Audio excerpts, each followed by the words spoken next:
अच्छा जी, अस्सलाम वालेकुम। Okay, welcome to this marathon on forces AX physics. अच्छा, मुझे बिल्कुल भी टाइम नहीं मिल रहा था, सो बहुत ज़्यादा डिले आ गए इन मैराथन्स में। अब ईद की छुट्टियां आई हैं तो होपफुली जो है वो I will be able to record all of the marathons. Plan तो यही है एटलीस्ट, ठीक है। तो ये छोटी सी एक जो है वो ईदी है मेरी तरफ से आप लोगों को, ठीक है। एंड ईद मुबारक टू ऑल ऑफ यू, क्योंकि ये रिकॉर्ड ईद पे हो रहा है। पता नहीं अपलोड जो है वो मोस्ट प्रॉब्ली ईद की छुट्टियों में बाद होगा या उससे ईद की छुट्टियों में स्टार्ट हो जाएगा, ठीक है। So let's start of with this, क्योंकि मुझे बहुत सारी रिकॉर्ड करनी है तो मैं कम बातें करूंगा और पढ़ाऊंगा ज्यादा, ठीक है। So let's do this question. An object falls freely from rest in a vacuum, ठीक है। The graph shows the variation with time T of the velocity of the object. Actually आपको बोला हुआ है कि एक वैक्यूम में जब एक बॉल गिरती है या कुछ भी, तो वी ऑल नो कि इसका ग्राफ ऐसे ही बनता है, बिकॉज ग्रेडियंट क्या होता है for an object falling, it is 9.81, ठीक है।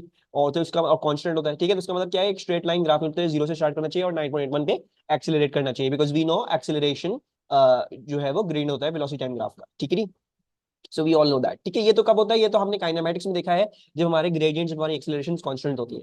अच्छा, अब वो बोल रहे हैं which graph using the same scales represents the object falling in air. तो ऑब्जेक्ट जब एयर में गिर रहा होता है, हम सबको पता है उसका ग्राफ कैसा बनता है। उसका ग्राफ जो है वो कुछ ऐसा बनना शुरू हो जाता है, right. It increases and then starts to level off. If you don't know that, then you will have to watch the recording on, या you will have to watch the video on drag forces वाले ही chapter में। तो आपका object जो है वो उसकी वेलोसिटी कौन हो जाती है, एक पॉइंट पे जाके वो टर्मिनल वेलोसिटी रीच कर देता है, ठीक है। अब वो बोल रहे हैं which graph using the same scales represent the object falling in air.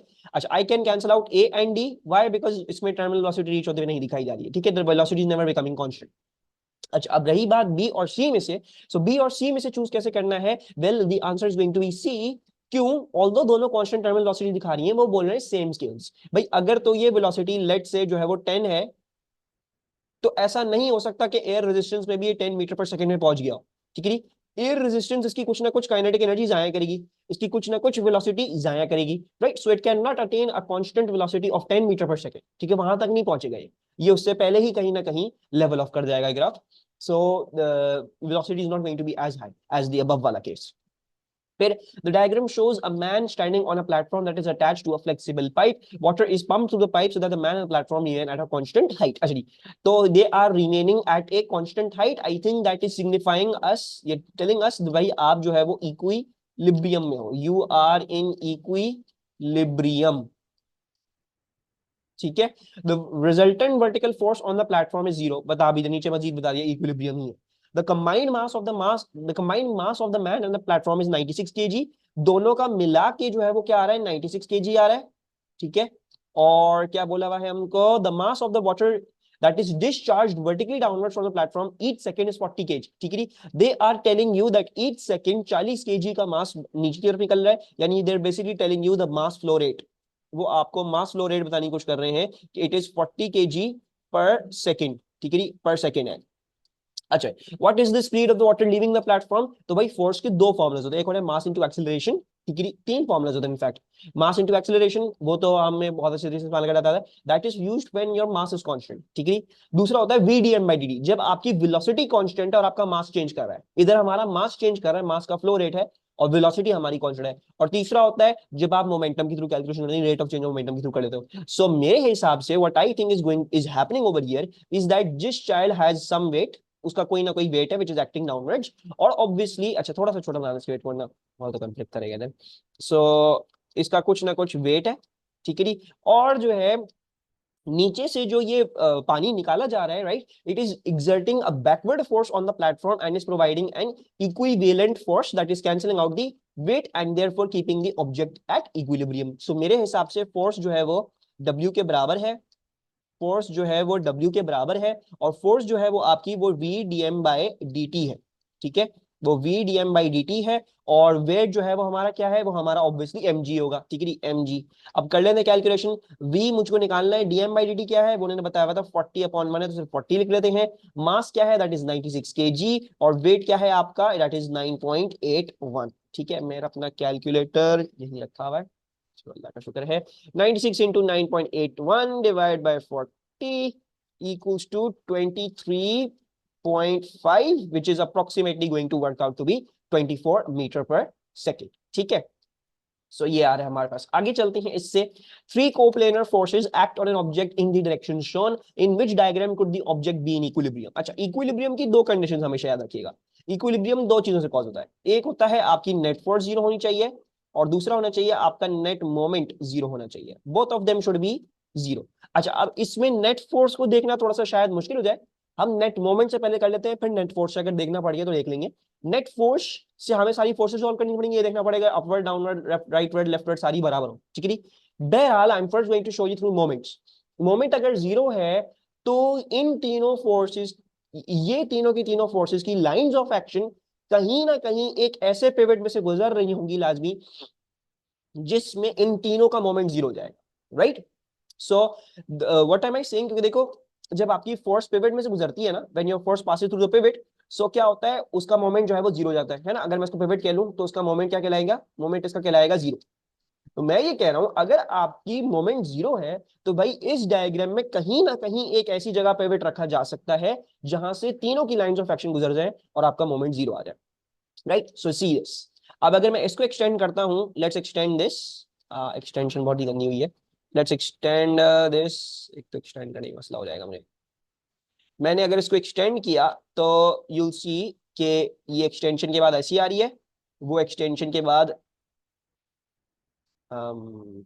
इसको टेक लॉन्ग, एक सेकंड, ये एक्सटेंशन के बाद ऐसी आ रही है और ये एक्सटेंशन के बाद ऐसी आ रही है। आपको नजर आ रहा है कि कहीं पे भी, क्योंकि ये दोनों पैरेलल है, these two will never intersect at any point, right? So there is no such pivot। हमारे पास इस डायग्राम में कहीं पे भी एक ऐसा पिवट नहीं आ रहा जिसमें से तीनों की लाइंस ऑफ एक्शन गुजर जाए और आपका मोमेंट जीरो हो जाए, ठीक है। सिमिलरली अगर आप ये वाली डायग्राम देखते हो तो इसमें भी यही मसला है, ठीक है। Let's draw with A slightly thinner black line. तो यहां से ये गुजर रही है, यहां से ये गुजर रही है, और यहां से ये गुजर रही है। सो वंस अगेन ये भी तीनों की तीनों कहीं ऐसी जगह इंटरसेक्ट नहीं कर सकी हैं जहां पे आपका पिवट रख सकूं मैं और मोमेंट्स तीनों की जीरो हो रहे हैं, ठीक है। इंटरसेक्ट कर रही है लेकिन तीनों की तीनों एक म्यूचुअल पॉइंट में से गुजर रहे हैं। सी को देखोगे तो you'll see very very quickly that C has that point. C में वो चीज है, मैं अगर इन सब की लाइंस ऑफ एक्शन एक्सटेंड कर दूं तो I do see a point that can be taken as the pivot, कि भाई ये हमारा पिवट है। और उसमें से क्या होगा, उसमें से हमारे सारे के सारे मोमेंट्स जो है वो जीरो हो जाएंगे। हमारा यहाँ पे net moment equal to zero होने की पॉसिबिलिटी है, ठीक है।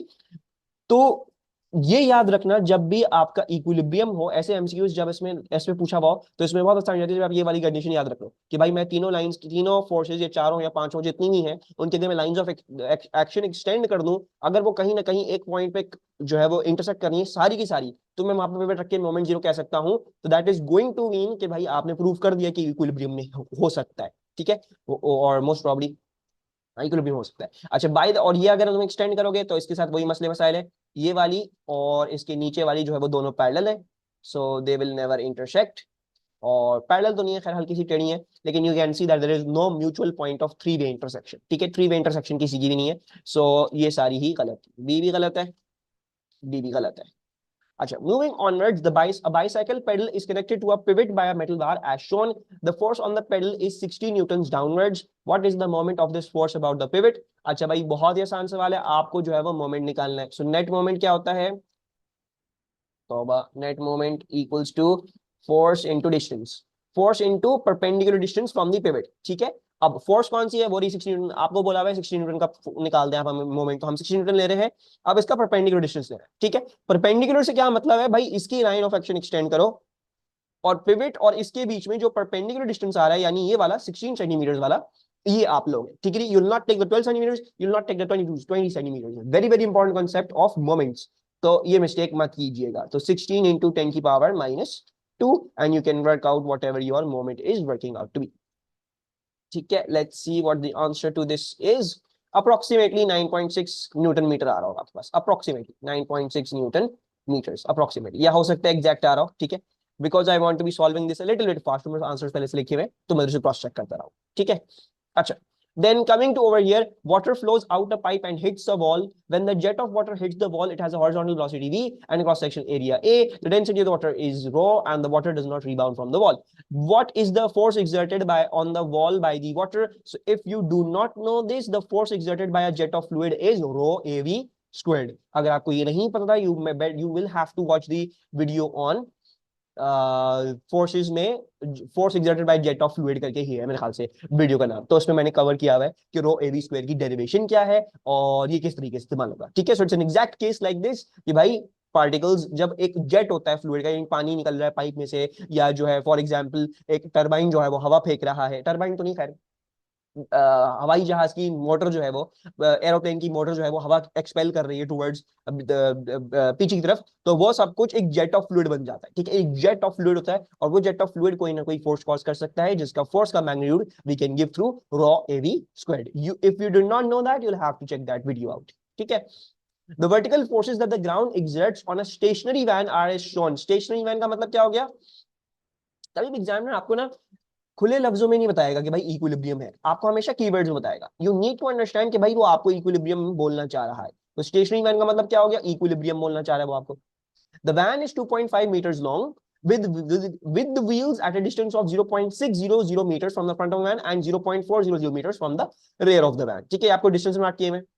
What is the horizontal distance of the van's center of gravity from the front of the van? अच्छा देखो, हम नॉर्मली अजम्पशन क्या लेते हैं? हम नॉर्मली अजम्पशन लेते हैं कि वेट एक्ट कर रहा है फ्रॉम द जियोमेट्रिक सेंटर। वो क्यों लेते हैं? उन ऑब्जेक्ट्स के लिए लेते हैं जिनके बारे में लिखा हुआ है कि वो यूनिफॉर्म है। जब ऑब्जेक्ट यूनिफॉर्म होता है ना, तो आप उसके सेंटर में उसका सेंटर ऑफ ग्रेविटी ले सकते हो और उधर से उसका वेट एक्ट कर सकता है। ठीक है, उधर से उसका वेट एक्ट कर सकता है। अभी जो है, क्योंकि हमारी van non uniform, since our van is non uniform, we can't just assume and से अच्छा भाई वेट बीच में से एक्ट कर रहा है तो मैं इधर से लेके 0.6 से लेके 1.5 का आधा क्या हो जाएगा, यानी 1.35। नहीं, you can not say that because ये यूनिफॉर्म नहीं है। तो अब इसका तरीका क्या होगा? वेल, इसका तरीका ये होता है कि हम फिर मोमेंट्स लगाते हैं। We use the principle of moments and we calculate out. अच्छा, अब मैं कह रहा हूं, अब मैं ऐसे ही बोल रहा हूं, maybe the weight is acting from somewhere over here, maybe. ठीक है, I am not sure, I am saying maybe, हो सकता है यहाँ पीछे भी हो वेट। ठीक है, लेकिन होगा नहीं, मोस्ट प्रॉब्ली वरना वैन टिल्ट हो जाएगी।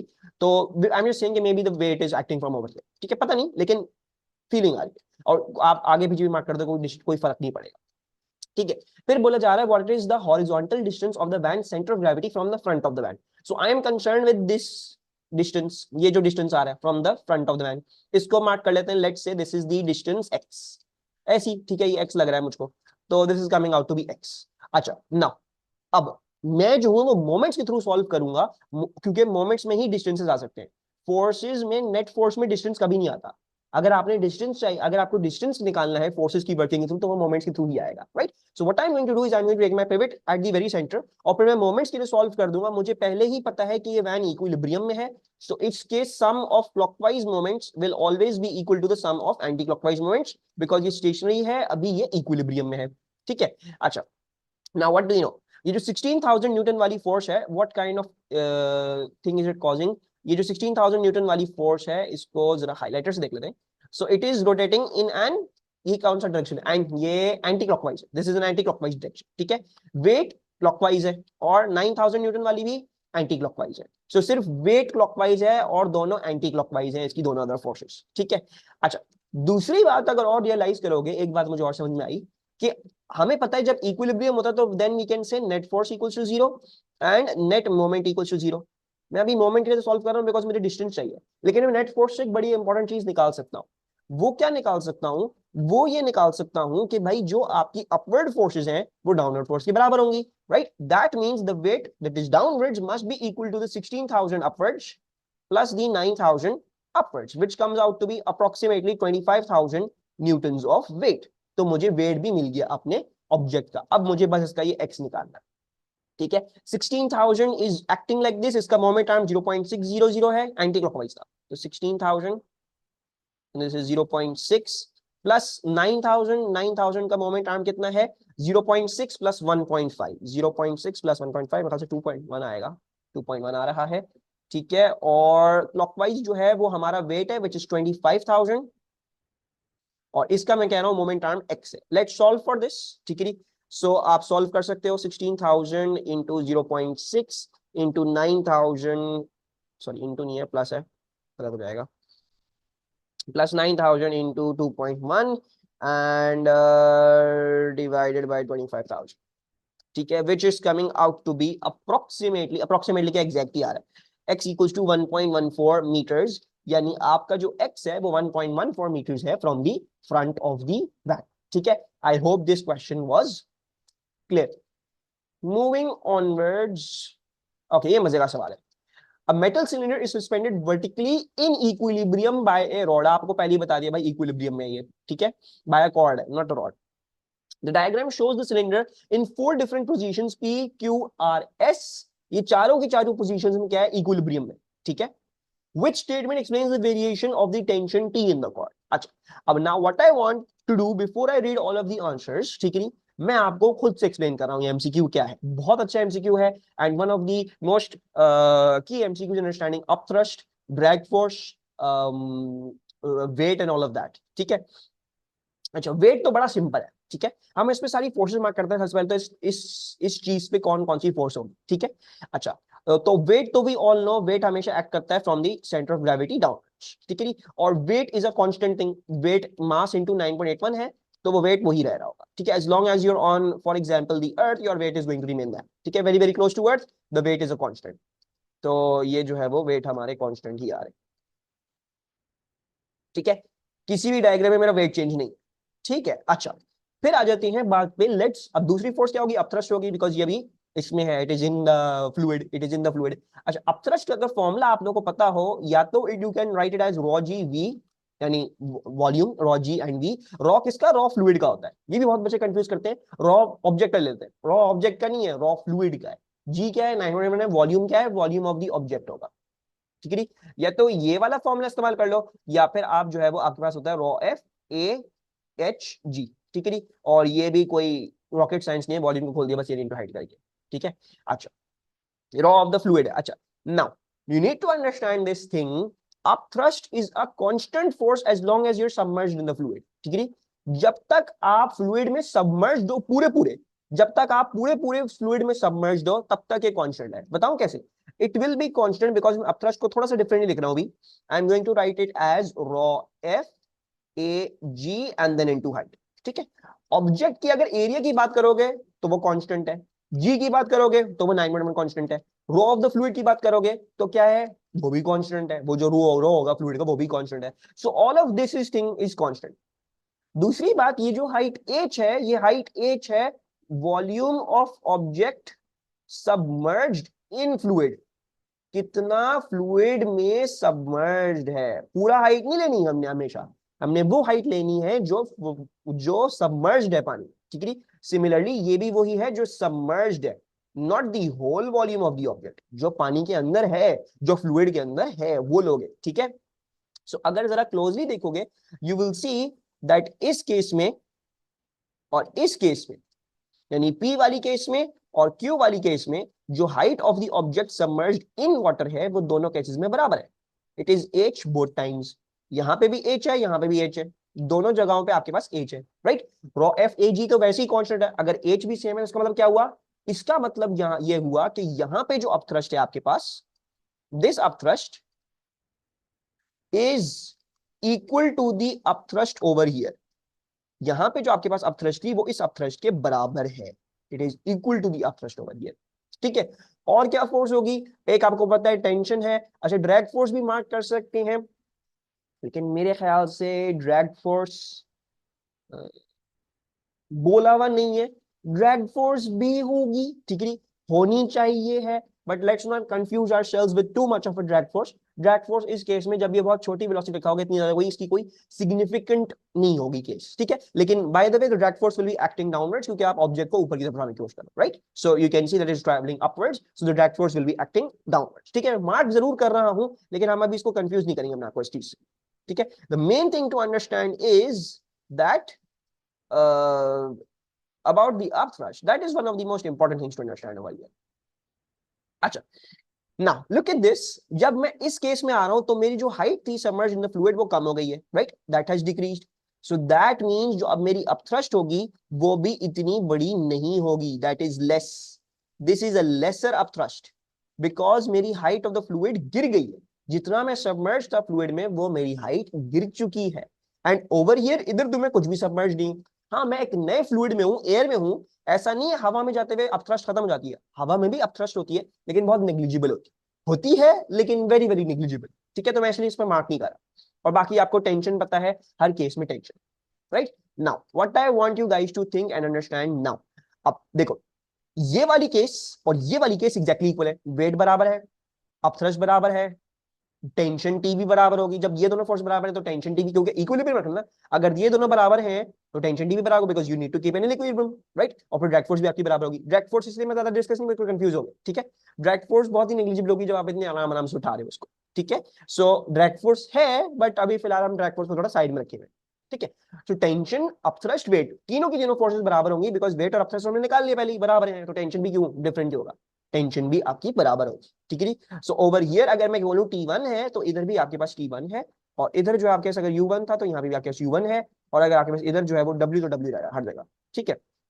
अच्छा, this U2 we have discuss, this is become this, right. और आपका वेट तो कांस्टेंट है। अब मुझे एक बात बताओ, ये अपथ्रस्ट जो थी और टेंशन जो थी आपकी अपवर्ड फोर्सेस ही दोनों, अगर आपका वेट कांस्टेंट है और आपकी अपथ्रस्ट गिर गई, if your weight is a constant लेकिन आपकी अपथ्रस्ट गिर गई है, तो अब टेंशन को इंक्रीज करना नहीं पड़ेगा for making the upward forces once again equal to the downward forces. Weight constant है, अपथ्रस्ट कम हो गई है, तो इस बात का मतलब है टेंशन को बढ़ना पड़ेगा ताकि वो वेट और अपथ्रस्ट, ताकि टेंशन और अपथ्रस्ट मिलके अब वेट का मुकाबला करके इसको इक्विलिब्रियम में रख सके। और इस केस में मतलब basically tension plus upthrust equals to weight हो रहा है इस केस में। अब अगर अपथ्रस्ट आपकी गिरी है तो लाजिमन टेंशन बढ़ेगी ताकि ये फिर भी वेट के बराबर है। और इस केस में अपथ्रस्ट बहुत कम हो गई है, हो गई होगी ऐसा नहीं है, नहीं है, लेकिन बहुत कम होगी, तो अप्रोक्सीमेटली स्पीकिंग टेंशन जो है वो वेट के बराबर ही हो गई है, क्योंकि इक्विलिब्रियम में तो रखना है, ठीक है। So yeah, Marvel's case. At P and Q, the tension T in the cord is same because the difference in pressure between the top and the bottom cylinder is the same. This is correct. The difference in pressure between the top and the bottom of the cylinder is same. यानी वो बोल रहे हैं upthrust is same. Upthrust आती है because of pressure differences. So this is correct. They are saying the tension is same because the difference in pressure is same. And you're saying you just confirmed that. You said upthrust is same. वो क्यों होती है? Pressure difference से upthrust same है, उसका मतलब tension भी same होगी, क्योंकि weight तो वैसे ही constant है. So I believe this is the answer. At Q, the tension T in the cord is less than at P. हमने ऑलरेडी डिस्कस कर लिया है कि लेस नहीं हो सकती. We have already discussed that. अच्छा, at R the tension T in the cord is less than at P because atmospheric pressure is lower than. अच्छा, R पे क्या है, हमने बोला टेंशन T बड़ी है. We just discussed it. Tension T बड़ी है, कम नहीं होगी, ठीक है. So that is also wrong. So it cannot be less. अच्छा, और लास्ट बात क्या होती है, at S the tension T in the cord is greater than at P because atmospheric pressure at S exerts no force on the top or bottom. अच्छा, tension T लाजिमन इस case में इस वाली टेंशन से बड़ी है, बिकॉज इधर तो अपथ्रस्ट भी है ना कॉम्पनसेट करने वाली, तो बात तो सही लिखी है, at S the tension T in the cord at P is greater, it is greater at S than at P.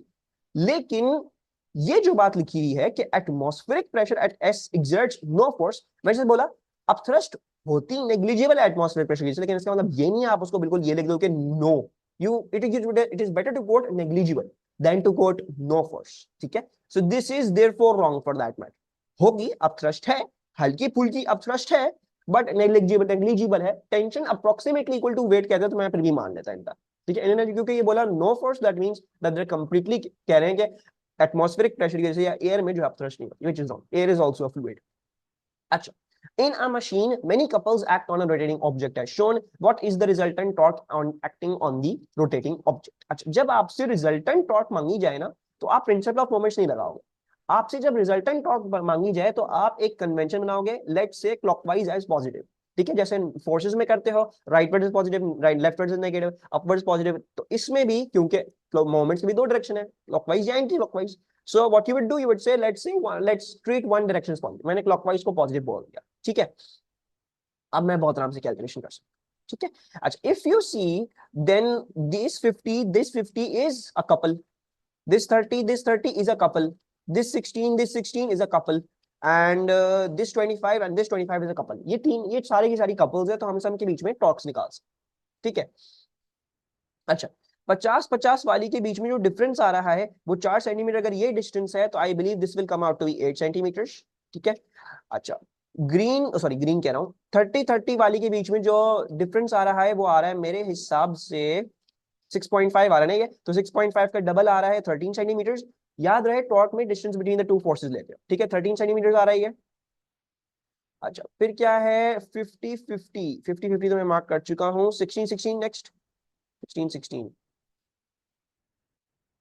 अच्छा, 16-16 के बीच में कितना आ रहा है, ये मार्क किया हुआ है 10 सेंटीमीटर, उसका मतलब ये 20 सेंटीमीटर होगा, है ना, 16 के बीच में, 10 centimetre radius, that means 20 centimetre will be this. अच्छा 30 कर दिया, 50 कर दिया और 16 कर दिया, लास्ट में ख्याल से 25 ही रह गई है, if I am not wrong. So 25 वाली के बीच में कितना आ रहा है, ये मार्क किया हुआ है 12 सेंटीमीटर, तो मेरे ख्याल से 12 + 12 24 सेंटीमीटर हो जाएगा ये, ठीक है। So that shall B this. So now what I'm going to do is that the resultant moment or the net moment is going to be, let's plus all of the clockwise torques together and then anti-clockwise torques को हम subtract कर लेंगे। अच्छा ये कैसी torque है, ये anti clockwise, मतलब 50-50 वाली को देखोगे तो वो एंटी यूं घूम रही है, एंटी क्लॉकवाइज, तो इसको हम नेगेटिव लिख लेते हैं। नेगेटिव कैसे लिखेंगे, -50 और इसका क्या होता है 50 × 8 सेंटीमीटर, ठीक है, कन्वर्जन मत भूलना, 50 × 8 × 10⁻², यहाँ पे आपको न्यूटन मीटर में पूछा हुआ है, तो मैंने इसको ये कर लिया। अच्छा फिर 50 के बाद कौन सी है हमारी, हमारी 30 न्यूटन वाली। अच्छा 30 न्यूटन वाली भी देख लेते हैं वो कैसी घूम रही है। 30 इज लाइक, ये तो क्लॉकवाइज है राइट, द 30 इज क्लॉकवाइज, सो यानी हमें उसको पॉजिटिव लेना पड़ेगा, सो पॉजिटिव 30 क्लॉकवाइज है ना, हाँ 30 क्लॉकवाइज, ये एंटी क्लॉकवाइज। 30 अगर हम पॉजिटिव लेंगे तो 30 के बीच में मोमेंट आर्म क्या है, 13 है, ठीक है। So that is 30 and then into 13 × 10⁻²। अच्छा फिर क्या है हमारे पास, फिर हमारे पास आ रहा है 30 हो गया, 50 हो गया, 16 okay. If you look at 16 once again it's an anti-clockwise, ठीक है, anti-clockwise डायरेक्शन में घूम रहा है, it is rotating like that, so we can see that इसको भी हम माइनस में लेंगे हमारी कन्वेंशन के हिसाब से। 16 इंटू क्या है डिस्टेंस 20 सेंटीमीटर, 20 × 10⁻², ठीक है। और अगर आप 25 न्यूटन वाली देखोगे अगर, so 25 is also an anti-clockwise that is also rotating like this, so 25 भी हम नेगेटिव में लेंगे और मोमेंट आर्म क्या है 24 सेंटीमीटर है, सो 24 × 10⁻², ठीक है।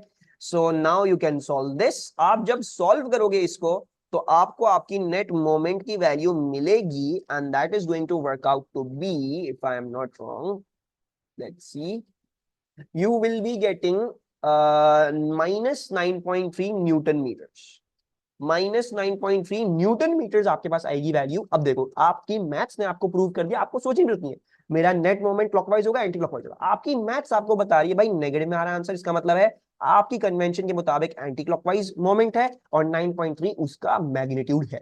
एग्जामिनर ने आपसे डायरेक्शन नहीं पूछा था लेकिन पूछ सकता है, तो अपनी मैथ्स इंटैक्ट रख के करेंगे तो आपको आपकी मैथ्स फैसिलिटेट करेगी, आपको ज्यादा सोचने की जरूरत नहीं पड़ेगी।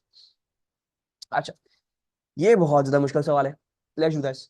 The diagram shows a motorised vehicle for carrying one person, एक बंदे को कैरी करने के लिए ये एक व्हीकल है, kind of like a scooty, something very, it's like a unicycle kind of thing, ठीक है। The vehicle has two wheels on one axle, यानी दो व्हील्स हैं और ये एक्सिल इसके बीच में जुड़ी है, और मतलब basically you have one wheel over here and दूसरा व्हील यहाँ पे, और ये इधर से जुड़ा हुआ और ये इधर से हैंडल और ये बंदा इस पे खड़ा हुआ, ठीक है। अच्छा दूसरा व्हील ऑब्वियसली पीछे बनाया हुआ है। The passenger stands on a platform between the wheels, वो प्लेटफॉर्म पे खड़ा हुआ है बिटवीन द व्हील्स पे। The weight of the machine is 600 newton, वो आपको मार्क किया हुआ है 600 newton weight of the machine है। Its centre of mass is 200 millimetre in front of the axle. अच्छा जो आपका एक्सिल है वो बोल रहे हैं कि आपका जो वेट एक्ट कर रहा है उसका डिस्टेंस जो है अभी वो 200 millimetres in front of the axle, they are trying to tell you that this is 200 millimetres, ठीक है। 600 न्यूटन ऐसे है और 200 millimetre from the axle to this, दूसरा 600 न्यूटन वाली, ठीक है। अच्छा फिर क्या है, the wheel radius is 400 millimetres. अच्छा ये भी मार्क कर लेते हैं, बेहतर हो जाएगा हमारे लिए, अल्लाह खैर करे, बहुत सारी डायग्राम में चीजें मार्क करने को बोली है। अच्छा 400 मिलीमीटर्स, अच्छा मार्क हुआ हमारी, ठीक है, I don't need to mark, ये देखो मार्क हुआ है, तो अच्छी बात है। मुझे ये होता है कि मैं डायग्राम में बहुत सारी कचरा करूंगा तो मैं मुझे खुद नहीं बचेगा, मैं करके रहा हूँ। व्हेन स्टेशनरी, स्टेशनरी का मतलब इक्विलिब्रियम में, राइट, जब स्टेशनरी है इक्विलिब्रियम में है तो क्या बोला हुआ है आपको, एक सेकेंड देख लेते हैं। A passenger of weight 600 Newton stands with his center of mass 200 millimeter behind the axle to balance the machine। देखो सेंस भी बन रहा है, ठीक है जी। अगर ये जो है वो एक क्लॉकवाइज मोमेंट कॉज करेगा तो उसको जो है वो एक equivalent anti clockwise moment cause करना है, ठीक है जी। तो अगर तो ये 600 200 मिलीमीटर है फ्रॉम द एक्सिल, इसको अगर हम पिवट ले रहे हैं अभी, ठीक है, तो ऑब्वियसली अगर बंदे का भी 200 मिलीमीटर है वेट, तो सॉरी 600 न्यूटन है वेट, तो वो भी 200 मिलीमीटर पीछे खड़ा होगा ताकि दोनों के मोमेंट्स बराबर आए और कैंसिल आउट हो जाए, है ना। सो दिस शैल बी 200 मिलीमीटर्स। अच्छा ये हो गया हमारे पास, गुड हो गया। अच्छा, the motor is now switched on to provide a horizontal force of 90 newton at the ground to move the vehicle forward. अब क्या हो रहा है, मोटर स्विच ऑन करी गई है तो अब आपके पास 90 न्यूटन की फोर्स आगे की तरफ लग रही है। You are getting a 90 newton of force आगे की तरफ, ठीक है। अब सिर्फ इसका वेट और उसका वेट नहीं, अब ये 90 न्यूटन की फोर्स भी है, ठीक है। How far and in which direction must the passenger move his centre of mass to maintain a balance, ठीक है। तो वो आपसे पूछ रहे हैं कितना दूर इसको अपना सेंटर ऑफ मास जो है वो खिसकाना पड़ेगा ताकि अभी भी ये इक्विलिब्रियम में रहे। जाहिर बात है अगर 90 न्यूटन की आपने एक नई फोर्स निकाल दी है, यहाँ पे लगा दी है, उसका मतलब है इसको मूव करना पड़ेगा टू बैलेंस दैट, ताकि इसके क्लॉकवाइज एंटी क्लॉकवाइज बराबर है और ये इक्विलिब्रियम में रहे, वरना तो ये गिर जाएगा, ही विल फॉल, ठीक है। अच्छा अब जरा हम इसको सोचते हैं और करने की कोशिश करते हैं। अच्छा लेट्स से, क्योंकि अभी भी देखो एंटी क्लॉकवाइज क्लॉकवाइज के बराबर होगा, right, anti clockwise moments equals to the sum of the clockwise moments. अच्छा अब क्या है, अब हमारे पास ये है कि ये जो 600 न्यूटन वाली फोर्स है ना, ये वाली दिस वन, ये तो वहीं की वहीं है। देखो मशीन तो बन गई एक दफा, उसका 200 मिलीमीटर आगे ही होगा उसका सेंटर ऑफ मास, ठीक है। तो उसकी जो उसका जो मोमेंट आ रहा है एक्सिल के क्रॉस, वो हमेशा एंटी क्लॉकवाइज ही आता है, ठीक है। That always comes out to be anti clockwise. अगर आप उसको यूं रोटेट करोगे तो you will see okay it's anti clockwise, ठीक है। तो मेरी weight of the machine is anti clockwise, ठीक है, that's causing anti clockwise moment. ये कैसा कॉज कर रहा है, ये भी हमें एंटी क्लॉकवाइज कॉज कर, अगर हम 90 न्यूटन को घुमाए पिवट के round, so this is also causing me an anti clockwise moment, है ना, this is also causing me an anti clockwise moment. तो मतलब 90 न्यूटन भी एंटी क्लॉकवाइज है, यानी इसका मतलब है कि ये बंदा, एक सेकंड, ये सारे क्लॉकवाइज क्यों आ रहे हैं भाई, एंटी क्लॉकवाइज क्यों आ रहे हैं? अच्छा नहीं मैंने मिस्टेक कर दिया, सही है सही है, let me do this again. 90 Newton वाली एंटी क्लॉकवाइज एक काम करते हैं, यहाँ पे मार्क करते जाते साथ साथ, ये ऐसे घूमेगा, ठीक है, 90 विल रोटेट लाइक दिस, यूं घूम रही है, दैट इज एंटी क्लॉकवाइज, ठीक है, दिस इज एंटी क्लॉकवाइज। अच्छा इसको देखते हैं, इस बंदे का वेट, ये क्या है, ये भी ऐसे ही घूमेगा, which is also once again anti clockwise, this is like this, anti clockwise, सही है, एंटी क्लॉकवाइज आ रही है। अच्छा ये जो है ये वाला, it is rotating like this, ठीक है, यूं घूम रहा है, यूं का मतलब क्या हुआ, ये क्लॉकवाइज है, दिस इज एक्चुअली क्लॉकवाइज, मुझसे मिस्टेक हो गई थी, ये क्लॉकवाइज है, ठीक है। अच्छा अब आपको पता है 90 न्यूटन का तो मोमेंट आप निकाल सकते हो, 90 न्यूटन का आपको मोमेंट आर्म दिया हुआ 400 मिलीमीटर, ठीक है, परपेंडिकुलर टू द वेट। इस 600 वाले का भी मोमेंट आर्म दिया हुआ आपको 200 मिलीमीटर, तो वेट ऑफ द मशीन है। इस बंदे का भी हमने निकालना है, ये अब 200 मिलीमीटर नहीं है, अब इसने चेंज किया है ना, इसने अपना सेंटर ऑफ मास बदला है ताकि इक्विलिब्रियम आपका रिस्टोर हो, right. So let's do this accordingly. 90 Newton से एंटी क्लॉकवाइज 90, और इसका मोमेंट आर्म है 400 मिलीमीटर, सो 400 इंटू 10⁻³ प्लस हमारे पास क्या है, इस बंदे का 600 न्यूटन, न्यूटन वाले का भी एंटी क्लॉकवाइज मोमेंट, तो उसको 600, और मैं इसका डिस्टेंस बोल रहा हूँ, लेट्स से इसका मोमेंट आर्म जो है वो डी, ठीक है, that equals to clockwise moment. Clockwise moment आपका क्या है, 600 इंटू 200 मिलीमीटर, ठीक है, that is going to be 600 into 200 into 10⁻³ ठीक है। Let's solve this now. अच्छा जब हम इसको सॉल्व करते हैं तो मेरे पास डी क्या आता है, मेरे पास आता है 600 into 200 into 10⁻³ minus 90 into 400 into 10⁻³ divided by 600, ठीक है, और आपके पास डिस्टेंस डी आ जाएगा। मैं ये जरा कैलकुलेट कर रहा हूँ because I just want to make sure कि मैंने वर्किंग सही करी है यहाँ तक, फिर आगे करते हैं इसको, -90 divided by 600. Okay, so distance d works out to be 0.14 meters. इसको मिलीमीटर्स में कन्वर्ट कर लोगे तो ये आ जाएगा, मल्टीप्लाई बाय 1000 कर लेते हैं, यानी हो जाएगा 140 मिलीमीटर्स, राइट। अच्छा अब आपकी वर्किंग आपको क्या बोल रही है कि भाई इसको अब 200 मिलीमीटर पीछे नहीं होना, अब इसका डिस्टेंस हो जाना चाहिए 140 मिलीमीटर फ्रॉम दी पिवट, ठीक है। अब इसका मोमेंट आर्म आप 140 मिलीमीटर कर दो 200 मिलीमीटर से, अब ये 140 तक आ जाए, यानी कितना आगे आएगा, he will come forward at 60 millimeters. So basically he will have to adjust a 60 millimeter forwards. इसको हल्का से 60 मिलीमीटर फॉरवर्ड एडजस्ट करना पड़ेगा ताकि ये बैलेंस इसका रिस्टोर, ठीक है।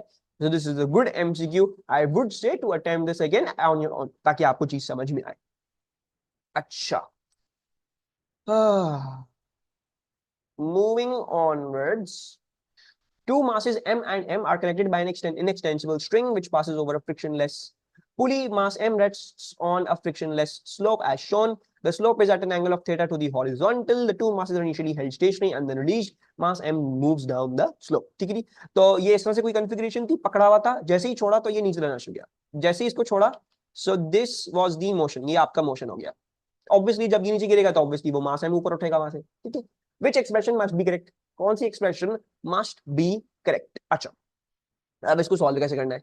सबसे पहले तो आपने ये फोर्सेस मार्क करनी है। You all know, what do you no, you all know कि यहाँ पे इसका वेट एक्ट कर रहा है, इसका वेट का ये वाला कंपोनेंट एक्ट कर रहा होगा ऐसे, क्योंकि इस तरह तो नॉर्मल कॉन्टैक्ट फोर्स वाले को तो कैंसिल करिए ना, हम इसको नहीं ले रहे, we only going to take this one right now, ठीक है। ये वाला जो है इसका कंपोनेंट वो क्या हो जाएगा, वो हो जाएगा M G sine theta, right, capital M G sine theta, ठीक है। ऑब्वियसली उसको अपोज करने वाली एक टेंशन होगी बिकॉज ये कॉर्ड है, ठीक है। जब टेंशन यहाँ पे ऐसी है तो ऑब्वियसली, अच्छा, अब टेंशन जो होती है वो हर जगह इक्वल होती है, that is good thing about tension. अगर आपके पास एक कॉर्ड है तो टेंशन हर जगह उस कॉर्ड में बराबर होती है। दूसरी बात क्या है, टेंशन वो वाहिद फोर्स है जिसकी मदद से मैं क्या कर सकता हूं, मैं डायरेक्शन बदल सकता हूं फोर्सेस का, ठीक है। तो अगर टेंशन ऐसी है लेकिन मेरी अब कॉर्ड की डायरेक्शन यूं हो गई है, तो अब इसमें टेंशन ऐसी होगी, ठीक है।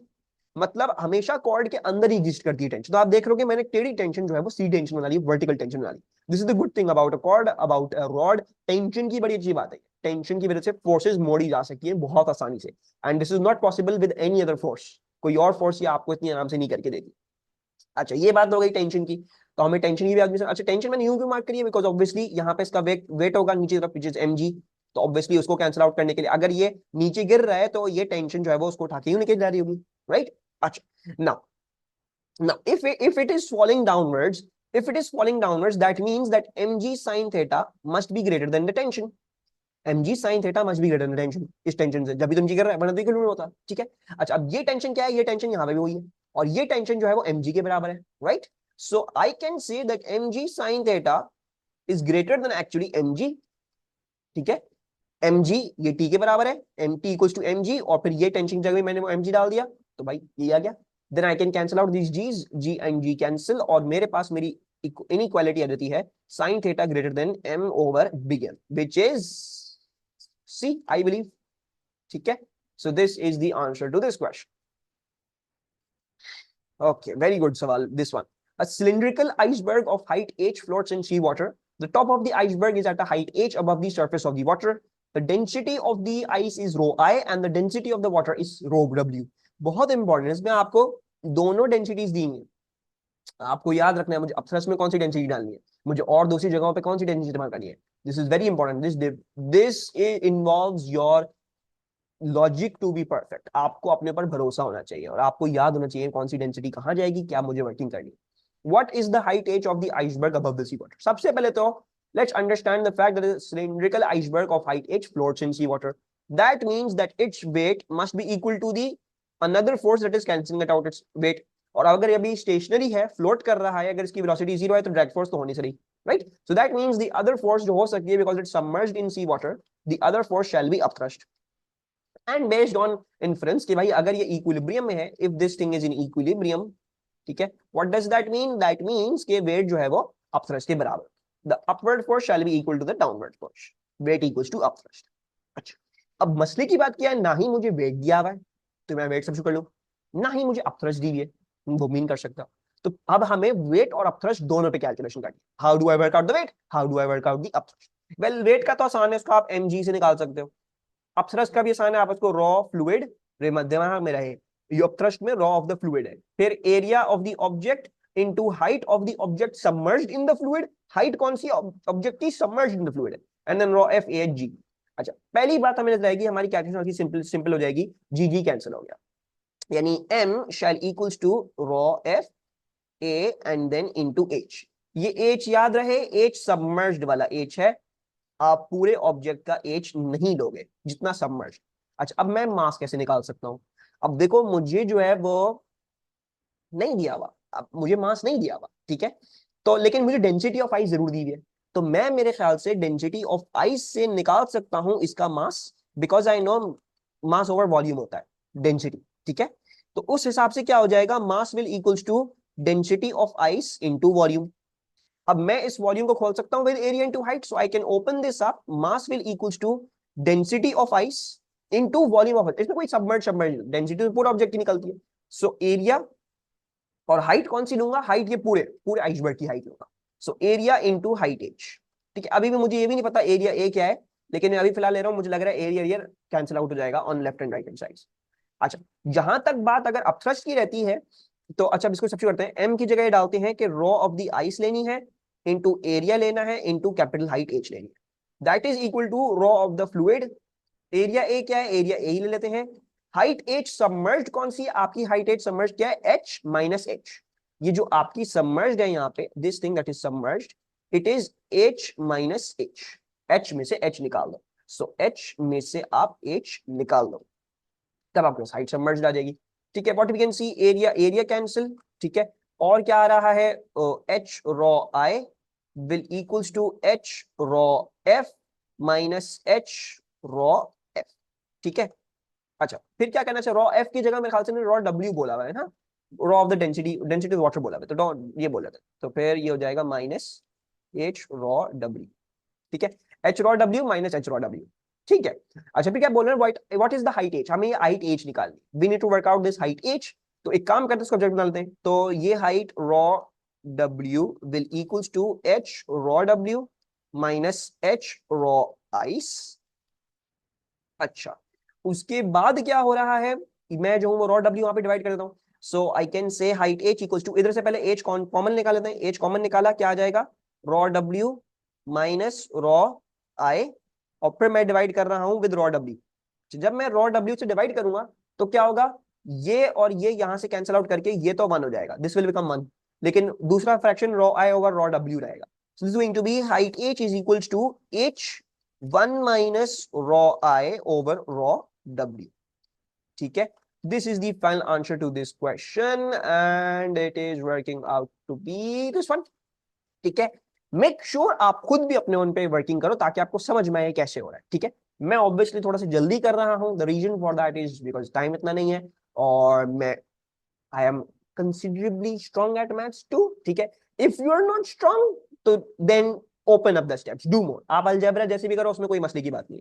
मैं ऑब्वियसली पढ़ाता पढ़ाता मुझे समझ आ गया कैसे करनी होती है फिजिक्स में अलजेब्रा, तो मैं जो हूँ वो ऐसे ही करता हूँ, लेकिन algebra is up to you, आप जैसे भी सॉल्व करना चाहो, आपका आंसर ये आ जाए दैट्स गुड इनफ। ठीक है, आपने जैसे भी सॉल्व किया आंसर ये आ रहा है, गुड इनफ है वो तरीका। अच्छा, ये हो गए हमारे MCQs complete. A cylinder is made of material of density 2.7 gram per centimetre cube, the cylinder has diameter 2.4 centimetres and length 5 centimetres, show that the cylinder has weight this much. मेरे ख्याल से बहुत ज्यादा आसान है, आपको डेंसिटी दी है, diameter और लेंथ दी हुई है, हम इसकी मदद से पहले मास निकाल लेते हैं, मास निकालने के बाद फिर हम वेट निकाल लेंगे, है ना। सो डेंसिटी जो होती है वो क्या होती है, वो होती है मास अपॉन वॉल्यूम, यानी basically density into volume will be equal to the mass. ठीक है, तो इस बात का क्या मतलब है, मास जो है हमारे पास क्या आ जाएगा, डेंसिटी क्या होती है, डेंसिटी हम दी है 2.7 ग्राम पर सेंटीमीटर क्यूब। ठीक है, सो 2.7 ग्राम्स, अभी फिलहाल मैं ग्राम्स में ले रहा हूं ताकि मेरे पास जो है वो ग्राम्स में मास आ जाए, मैं उसको फिर इधर वेट पे कन्वर्ट कर दूं, अभी नहीं कन्वर्ट कर। ठीक है, मैं उसको ग्राम्स में मास निकाल के फिर उसको कन्वर्ट कर दूंगा, तो 2.7 इंटू वॉल्यूम क्या हो जाएगा। अच्छा, सिलेंडर का जो वॉल्यूम का फॉर्मूला होता है वो क्या होता है, सिलेंडर का वॉल्यूम का फॉर्मूला होता है पाई आर स्क्वायर एच, ये आपने याद करना है। ठीक है, for the exam you should remember the volume of the cylinder and the volume of a sphere, ये दोनों बहुत इंपॉर्टेंट है, आपको कोई नहीं बताएगा। अच्छा, सो पाई आर स्क्वायर क्या है, द डायमीटर इज, अच्छा डायमीटर दिया हुआ हमको 2.4 सेंटीमीटर, यानी रेडियस क्या हो जाएगा, रेडियस आपका हो जाएगा 1.2 सेंटीमीटर। ठीक है जी, सो पाई देन 1.2 का स्क्वायर, मैं कन्वर्ट कुछ नहीं कर रहा because gram per centimetre cube में और सेंटीमीटर की डाल रहा हूँ, ताकि मेरे पास मास आए ग्राम से, फिर उसको बाद में कन्वर्ट कर दूं। ठीक है, so pi r square and then h, h क्या है, एंड लेंथ 5 सेंटीमीटर, तो इसकी लेंथ जो है वो 5 सेंटीमीटर। सही है, ये आप कैलकुलेट कर लोगे तो आपके पास आपका मास आ जाएगा, which is coming out to be 2.7 into pi into 1.2 का स्क्वायर इंटू 5, 61.07 आ रहा है, 61.07 टू 6 grams. ठीक है, and then the weight can be worked out using mass into g, so that can be worked out using आपका 61.0726 and then that into sorry ये grams में निकला, इसको कन्वर्ट कर लेते हैं, so into 10 to the power -3 to convert it into kgs, and then you can multiply this by 9.81 and you will see that you will get the equivalent answer.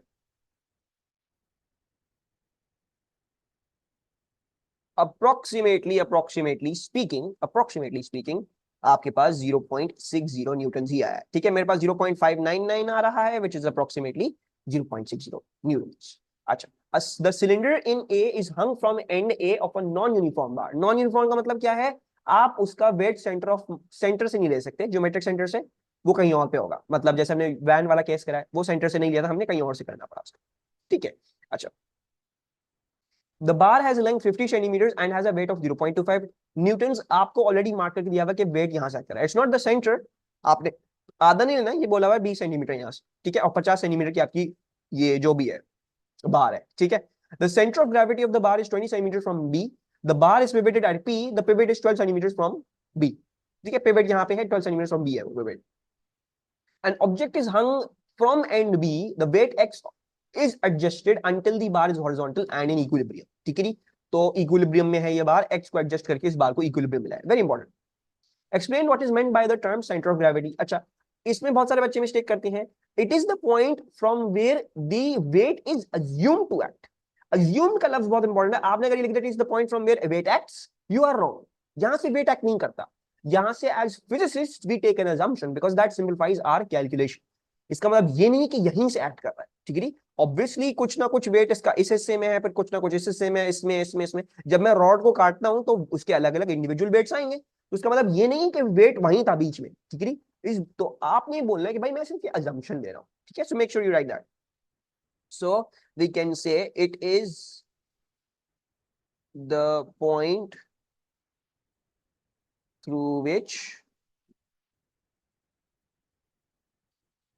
the entire weight of the object is assumed to act. ठीक है, assumed होता है, assumed to act. अच्छा, moving onwards, calculate the weight of x. ठीक है, हमने बोला equilibrium में है, मुझे लग रहा है मोमेंट का ही सवाल है। ठीक है, सो मोमेंट्स के थ्रू सॉल्व कर लेते हैं।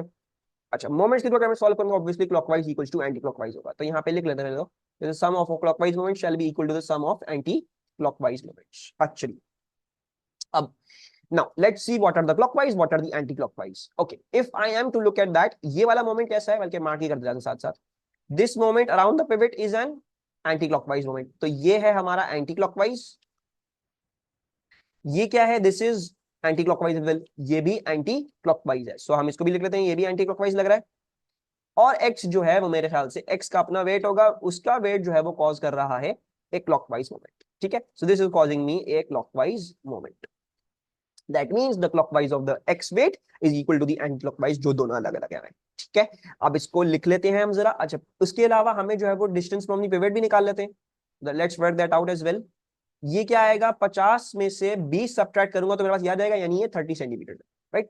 50 में से 20 सब्ट्रैक्ट कर लिए, 30 सेंटीमीटर आ गया दिस लेंथ। अच्छा, सॉरी ये नहीं निकालना था, पिवट तक निकालना था, बाय बाय, गलत निकाल दिया, पिवट तक निकालना है।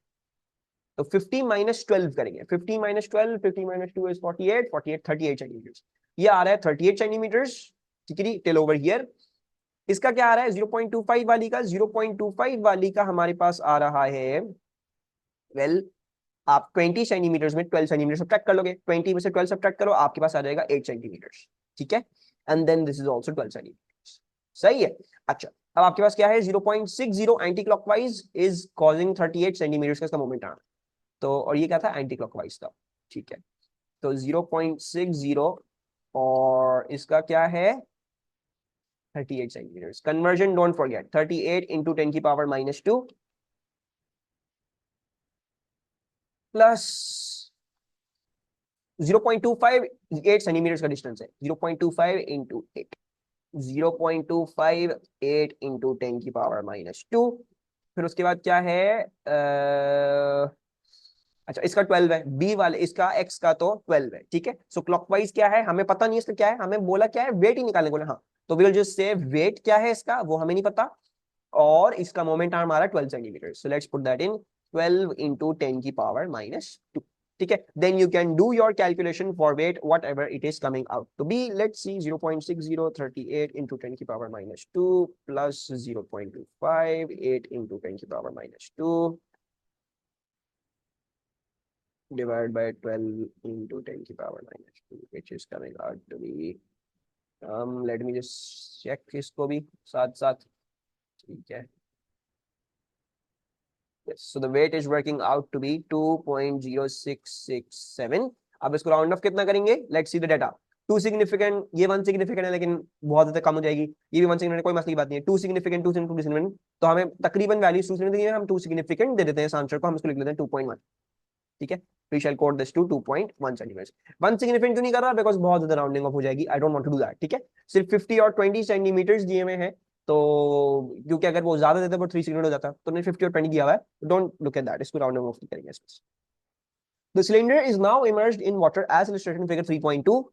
अब उस सिलेंडर को आपने पानी में डाल दिया, and upthrust acts on the cylinder and the bar is not in equilibrium.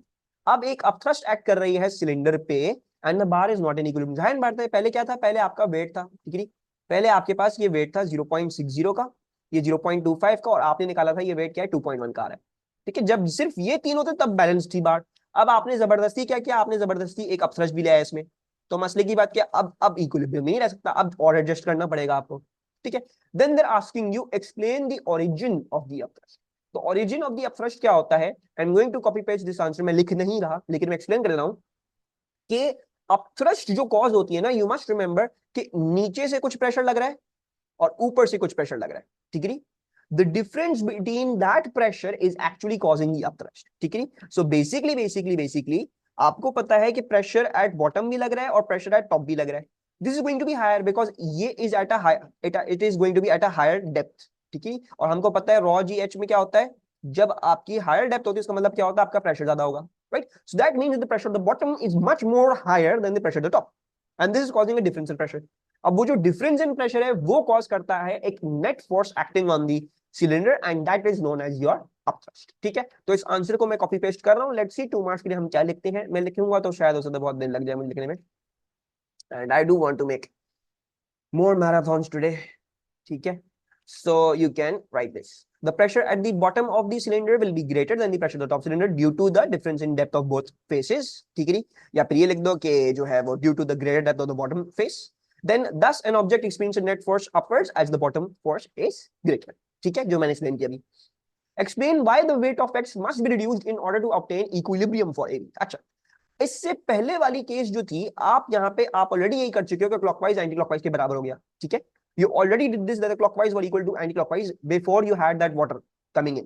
अब मसला क्या है, अब आपने वाटर डाल दिया है and we can see that upthrust is causing a clockwise moment as well, ठीक है। अगर इसको पिवट के घुमाऊंगा तो ये क्लॉकवाइज है, सो हमारी upthrust जो है वो क्लॉकवाइज कॉज कर रही है। ये वाली तो एंटी क्लॉकवाइज है एज इट इज, ये वाली भी एंटी क्लॉकवाइज है एज इट इज, और ये भी, दिस इज ऑल्सो क्लॉकवाइज, ठीक है। अब मसला क्या है, पहले ये क्लॉकवाइज एंटी क्लॉकवाइज बराबर थे, अब तुमने अगर जबरदस्ती एक और क्लॉकवाइज मोमेंट ले आए हो, अगर तुम जबरदस्ती एक और क्लॉकवाइज मोमेंट ले आए हो तो क्या करना पड़ेगा।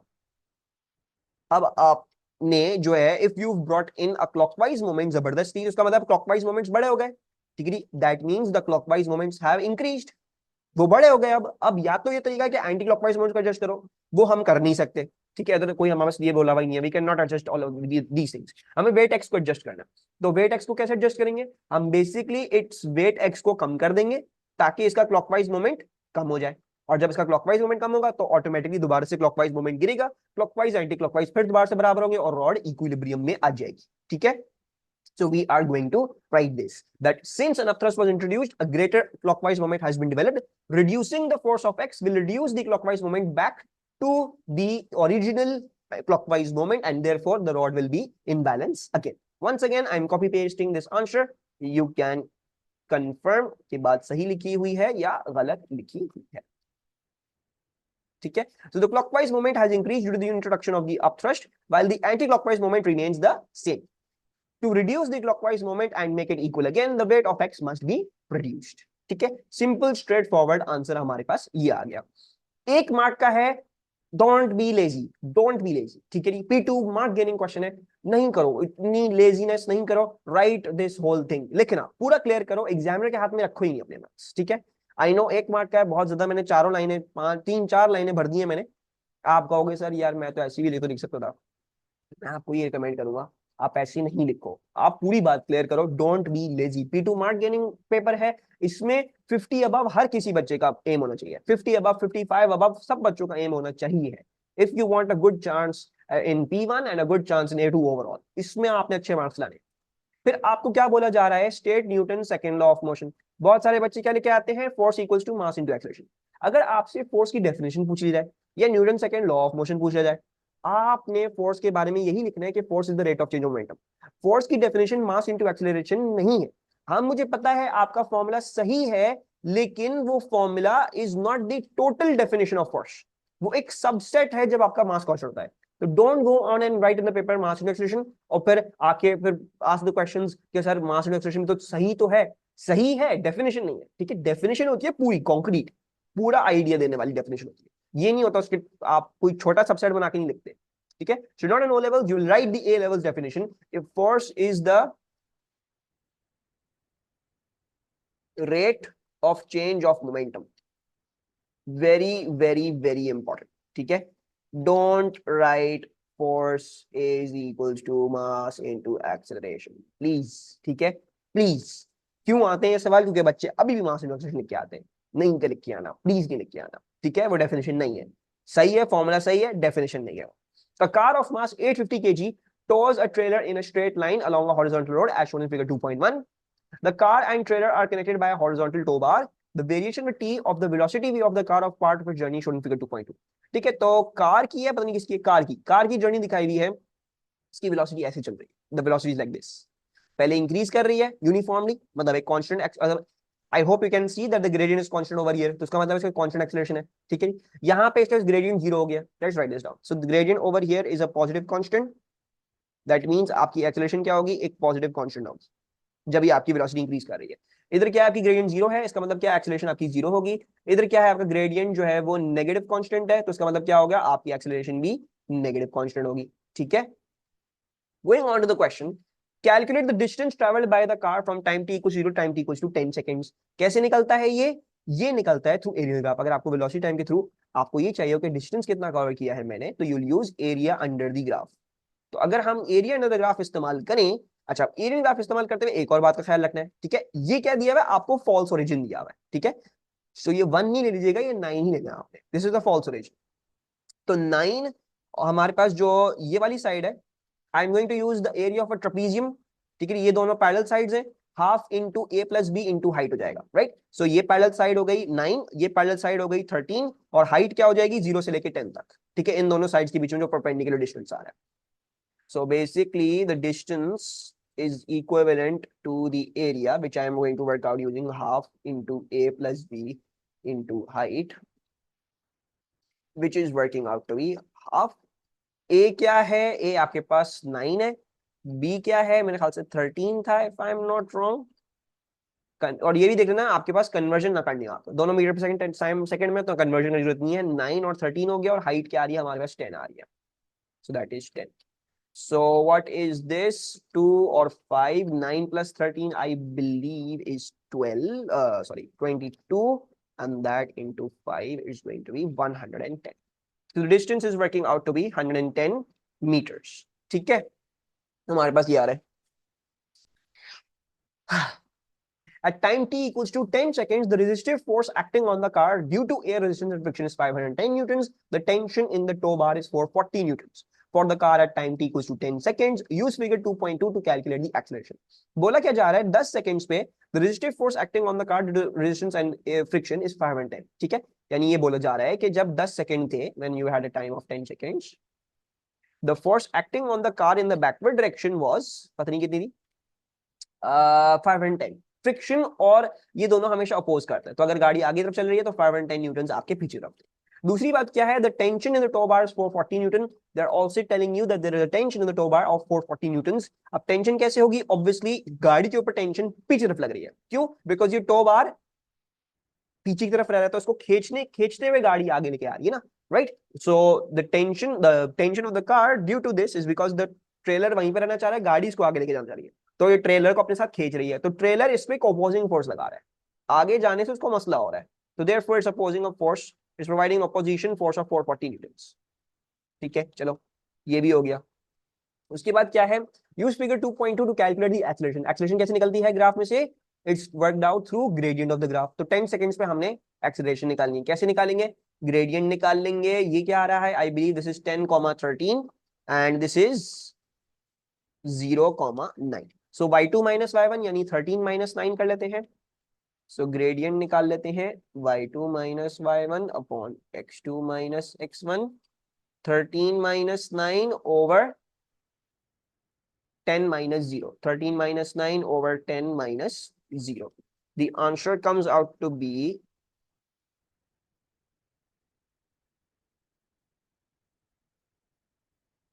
0.4। हमारे पास आ रहा है 0.4। अब जब ऐसे आंसर्स आए ना तो बहुत सारे बच्चे इसको 0.4 लिख के आके छोड़ के आ देते हैं। ये मेक श्योर करना है कि मुझे राउंड ऑफ कितना करना था। ठीक है, ऊपर भी हमने 2 सिग्निफिकेंट किया था। वो क्यों? बिकॉज हमने डेटा वैल्यू लाई थी ग्राफ में से 2 सिग्निफिकेंट। इधर भी हम 2 सिग्निफिकेंट। ये ऑलरेडी ये हमको पता है 13 और 9, लेकिन ये 9 जो है आप 2 सिग्निफिकेंट तक पढ़ सकते हो बिकॉज ये 8.8 है, ये 8.6 मतलब ये 9.0 है। दिस इज 2 सिग्निफिकेंट, 13 तो 3 सिग्निफिकेंट हो जाएगा। ठीक है जी, ये आपने 2 सिग्निफिकेंट उठाया है और आपने क्या किया है 10 और 0 भी, ये भी आपने ज्यादा सिग्निफिकेंट उठाई है। तो you will once again have to round it off to 2 significant. तो मैं इसको 0.40 कर रहा हूँ, 0.4 नहीं लिखूंगा सिर्फ। Use your answer to calculate the resultant force acting on the car. Resultant force क्या निकलती है? अगर आपको रिजल्टेंट एक्सेलरेशन पता है तो net force equals to mass into net acceleration, right? So the net force shall equals to mass into net acceleration. Mass पता है हमें गाड़ी का? आई थिंक हमें बताया तो है कहीं ना कहीं। Car of mass 850 kg। ठीक है, 850 kg की आपकी गाड़ी थी। सो मास आपका 850 है और एक्सेलरेशन आपने निकाली है 0.40 है। सो into 850 that is working out to be a 340 newtons. Once again 2 significant ही लेकर हम इसको 340 newtons। फिर क्या बोला जा रहा है आपको कि शो दैट कि आपकी जो वो है क्या बोला है रिजल्टेंट, सॉरी 340 में एक चीज चेक करो 340 ठीक है। Show that the resultant force of 1300 Newton is exerted on the car by its engine। बोल रहे हैं इंजन कितनी फोर्स लगा रहा है वो निकाल दें। तो भाई इंजन कितनी फोर्स लगा रहा हो? अगर गाड़ी आगे चल रही है और ये दोनों फोर्स पीछे तरफ है, so the engine must be providing a thrust force to make the car go forwards। The engine must be providing a thrust force to make the car go forwards। अब हमने निकालना है thrust force क्या आ रही है। अच्छा, let's make a convention. Let's say rightwards is positive, उस हिसाब से थ्रस्ट फोर्स पॉजिटिव, ये दोनों नेगेटिव में जाएंगे। ठीक है, मेरी जो नेट फोर्स आ रही है वो क्या आ रही होगी? मेरी नेट फोर्स आ रही होगी the net force shall equals to, positive लूंगा मैं थ्रस्ट को, थ्रस्ट फोर्स को। दूसरी बात मेरी बाकी जो ये दोनों फोर्सेज हैं -440 और -510, -440 -510। ठीक है, नेट फोर्स क्या आ रही है? वो आ रही है 340।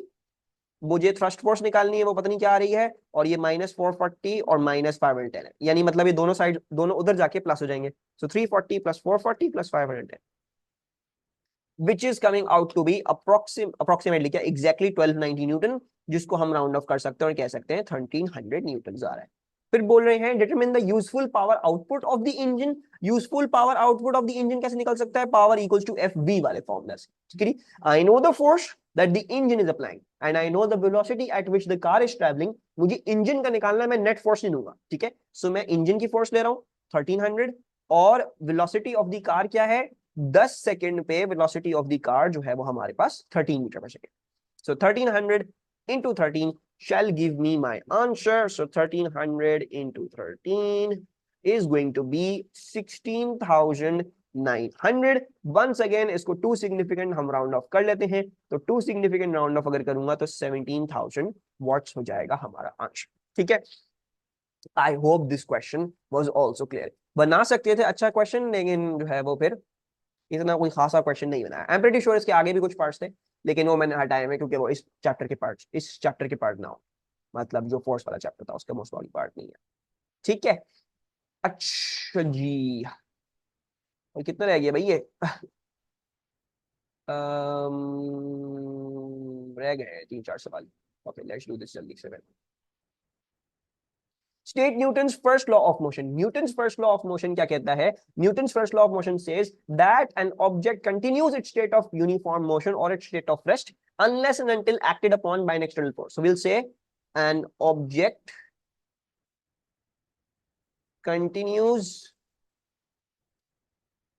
its state of rest or of uniform motion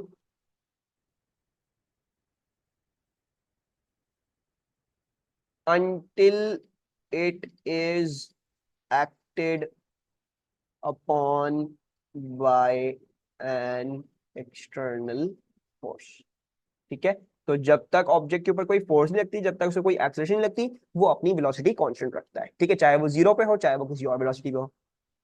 A skier is pulled in a straight line along a horizontal ground by a wire attached to a kite as shown in figure 2.1. तो एक kite है और वो skier जो है वो horizontal ground पे उसको खींचा जा रहा है। ठीक है, he is only moving horizontally.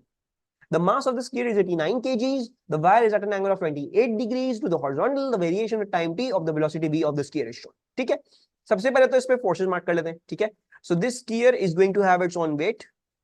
ठीक है, दूसरी बात क्या बोली हमको? The skier is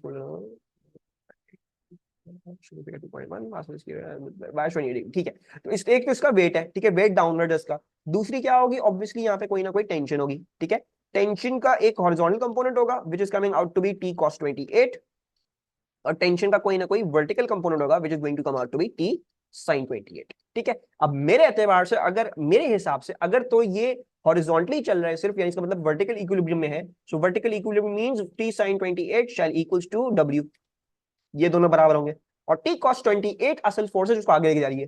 हाँ, अभी भी ये हो सकता है कि there must be some drag force, there might be some air resistance, जो उन्होंने मेरे ख्याल से यहाँ पे नहीं बताया हुआ। तो आगे देखते हैं, अगर कुछ हुआ तो मैं ड्रैग फोर्स और एयर रेजिस्टेंस मार्क कर दूंगा अगर मुझे जरूरत पड़ती है, या फ्रिक्शन वगैरह जो भी मार्क करता हूँ। ठीक है, अभी हमें क्या दिया हुआ है? हमें ये दिया हुआ है velocity time graph. Use figure 2.2 to determine the distance moved by the skier from time t equals to 0 to time t equals to 5 seconds. इस ग्राफ को इस्तेमाल करके डिस्टेंस निकालना है। अभी हमने देखा थोड़ी देर पहले वेलोसिटी टाइम ग्राफ का area under the curve is your distance, that is your distance. तो what is the velocity time graph का एरिया अंडर द कर्व? मेरे ख्याल से दोबारा से ट्रेपीजियम से निकल आएगा। अच्छा, अगर आपको ट्रेपीजियम कंफर्टेबल नहीं है, you can bisect this in a rectangle and triangle and then do that. इस तरीके से भी कर सकते हो, लेकिन मैं ये बोलूंगा कि ट्रेपीजियम का सीख लो। ठीक है, ऐसा भी कुछ मसला नहीं है, मेरी पर्सनल रिकमेंडेशन ये होगी। So let's say these two, अच्छा ये these two नहीं, हमें इसको बाइसेक्ट ही करना पड़ेगा। ये ट्रेपीजियम नहीं है, कुछ और ही बन रहा है। ठीक है, I'll have to bisect this। मैं इसको एक ट्रेपीजियम और एक रेक्टेंगल में तोड़ रहा हूँ। ठीक है, let's say these are the two parallel sides, ये हमारी दोनों पैरेलल साइड्स आ गई और वो रेक्टेंगल आ गया। ठीक है, अच्छा ये कैसे निकलेगा? ट्रेपीजियम का एरिया कैसे निकलेगा? वेल, ट्रेपीजियम का एरिया निकलता है through half into A plus B into height, और रेक्टेंगल का एरिया हम सबको आता है। ठीक है, so let's work out the area. Area जो है वो क्या है? Half into A plus B into height है, और प्लस दूसरा क्या है हमारा? लेंथ इंटू बेस आ जाएगा हमारा रेक्टेंगल का area. So length into base. ठीक है, अच्छा हाफ ए क्या है? ए हमारे पास है 0 से लेके 2, यानी 2 2 2 2 2 2 2 प्लस बेस क्या है हमारी? सॉरी, बेस कह रहा हूं, बी। बी क्या है? ये वाली साइड होगी, विच इज, ये क्या आ रहा है? This is coming out to be 4.4 if I am not wrong. This is 4.4, 4.2 4.4 4.6 4.85, तो 4.4 आ रहा है। 4.4 हाइट क्या आ रही है इन दोनों साइड्स के बीच में? परपेंडिकुलर डिस्टेंस 3 सेकंड है, so we will multiply this by 3 seconds. ये हो गया। अच्छा, मेक श्योर वंस अगेन आपके यूनिट्स एसआई नहीं हो, अगर नहीं है तो कन्वर्ट करने पड़ जाएंगे। प्लस लेंथ क्या है आपकी? लेंथ आपकी रेक्टेंगल की है लेट्स से 4.4, और ये क्या है? 3 से 5 यानी 2, तो 4.4 into 2, 4.4 into 2, and you will work out your area ऐसे करके। So this is 0.5 into 2 plus 4.4 into 3, ये आ गया ये, plus 4.4 into 2 which is working out to be 18.4 आ रहा है मेरे पास, 18.4 मीटर्स। अब जरा ये देख लेते हैं हम इसको राउंड ऑफ कितना कर सकते हैं। अच्छा, मेरे ख्याल से मैं यहाँ से 2 सिग्निफिकेंट ही पढ़ सकता हूँ डेटा वैल्यूज। यहाँ से 2 सिग्निफिकेंट है, यहाँ से भी मेरे ख्याल से 2 सिग्निफिकेंट है, तो हम इसको 2 सिग्निफिकेंट राउंड ऑफ कर लेते हैं। हम इसको 18 मीटर्स कर लेते हैं। ठीक है, we will round it off to 18 metres due to the significance, two significant. अच्छा, फिर क्या है? Use figure 2.2 to determine the acceleration of the sphere, sorry, to show that the acceleration of sphere is this much at time t equals to 2 seconds. और हमें पता है velocity time graph से acceleration कैसे निकलती है, अभी निकाली थोड़ी देर से पहले हमने निकाली थी through gradient of the graph. So 2 seconds पे अगर आपने निकालनी है, well the good thing is ये पूरी एक स्ट्रेट लाइन है, तो आप कोई भी पॉइंट इस्तेमाल करके जो है वो इस लाइन का ग्रेडियंट निकाल सकते हो। This is coming out to be 0,2 and मैं ये वाला ले रहा हूँ क्योंकि मुझे ऑलरेडी पता है ये आ जाएगा 3,4.4। ठीक है, सो 4.4 माइनस 2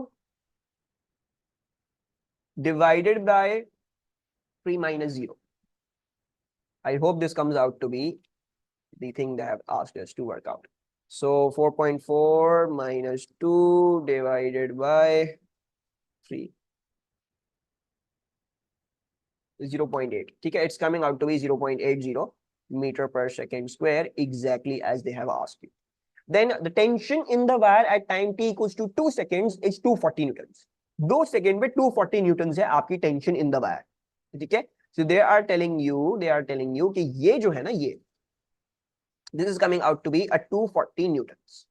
फिर क्या बोला जा रहा है, the horizontal component of the tension force acting on the sphere. Horizontal component कैसे निकलता है, हमने देखा था t cos 28 है, so that shall B 240 cos 28। What is that, 240 into cos 28, ये आ रहा है हमारे पास, अच्छा मेरा रेडियन में डला हुआ है, मेक श्योर डिग्री में हो। अगर आप मैथ्स के स्टूडेंट हो, आप रेडियन में करते हो कैलकुलेशन, तो मेक श्योर कर लेना कि आपका जो है वो डिग्रीज में हो कैलकुलेट फिजिक्स में। 211.9 आ रहा है, इसको हम लिख सकते हैं 3 सिग्निफिकेंट तक, सॉरी 3 सिग्निफिकेंट 2 सिग्निफिकेंट, मेरे ख्याल से हमें 2 सिग्निफिकेंट लिखना है ना। Let's write this down to 2 significant figures, because 240 हमारे पास सिर्फ 2 significant, right, this is 240 2 significant, तो हम इसको लिख लेते हैं 210 बस। फिर क्या है, the total resistive force are acting on the sphere in the horizontal direction, मतलब उस पे अभी कितनी टोटल रेजिस्टिव फोर्स लग रही है acting on the horizontal direction, मतलब अब बोल रहे हैं कोई ना कोई इस पे रेजिस्टिव फोर्स भी है, there is some drag force acting on this sphere. अच्छा, अब ये कैसे बचेगा, well what I can do is I can use moment sorry net force to solve this. मैं अगर राइटवर्ड पॉजिटिव बोल लूं तो t cos 28 positive, fd negative हो जाएगा। इन दोनों का मजमुआ मुझे क्या दे रहा होगा, if I do them properly, मतलब मैं एक पॉजिटिव लूं एक नेगेटिव लूं, तो मुझे नेट फोर्स मिल जाएगी इन हॉरिजॉन्टल डायरेक्शन, और मैं हॉरिजॉन्टल डायरेक्शन की ऑलरेडी एक्सेलरेशन निकाल चुका हूं, right. So what do I know that the net force, net force is equivalent to what, t cos 28 positive में यानी plus 210 minus this thing the fd, the drag force is पीछे तरफ, तो minus fd। Net force कैसे निकाला जा सकती है, मास into net acceleration.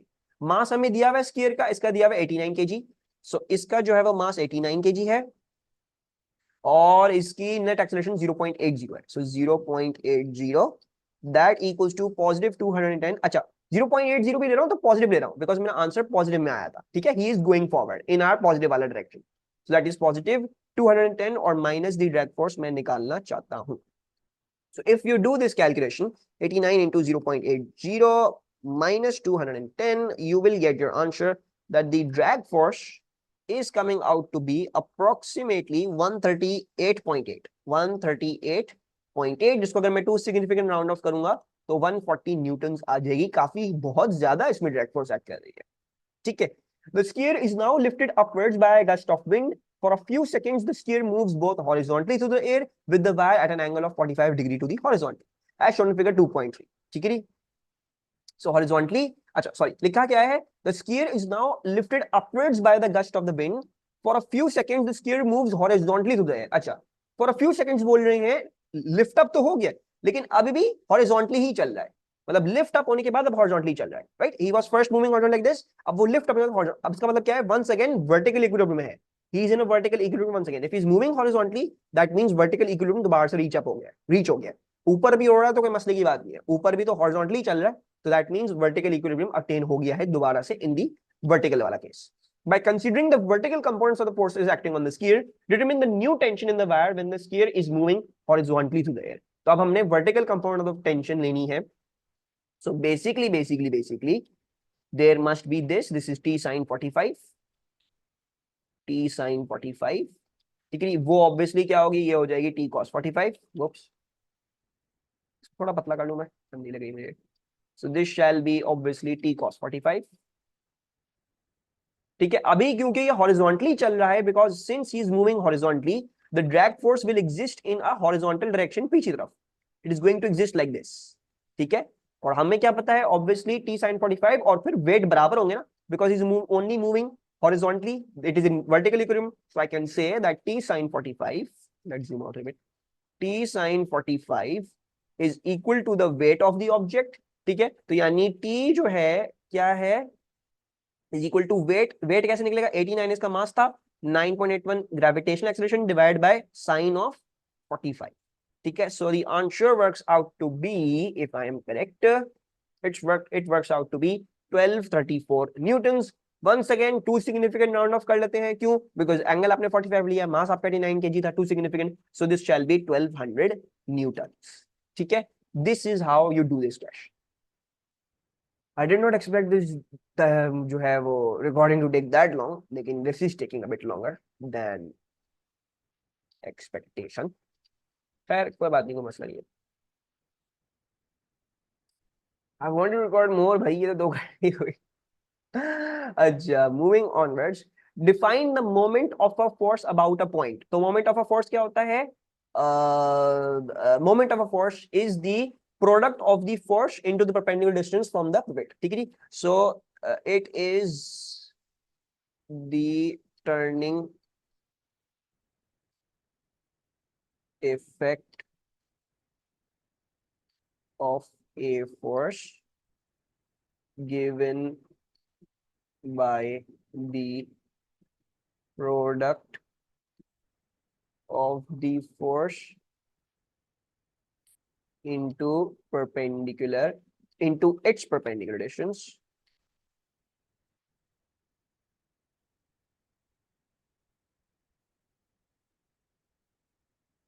from the pivot, ठीक है।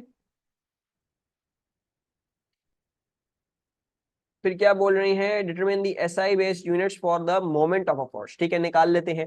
तो मोमेंट क्या होता है, moment can be worked out using force into perpendicular distance. और मैं फोर्स कैसे निकाल सकता हूँ, मैं फोर्स को mass into acceleration and then into perpendicular distance कर सकता हूँ। मास क्या हो सकता है, मास होता है हमारा केजी, एक्सेलरेशन होती है मीटर पर सेकंड स्क्वायर, और हमारे पास डिस्टेंस क्या होता है, perpendicular distance, that is also metre. तो क्या बन गया, kg metre square per second square, so that is kg metre square per second square, ठीक है।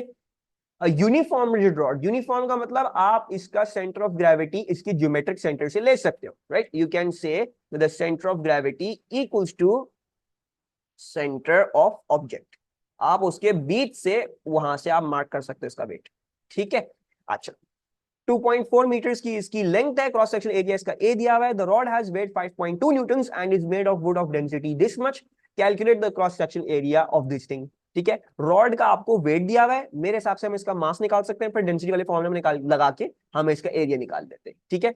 So the weight is equal to mg, ठीक है।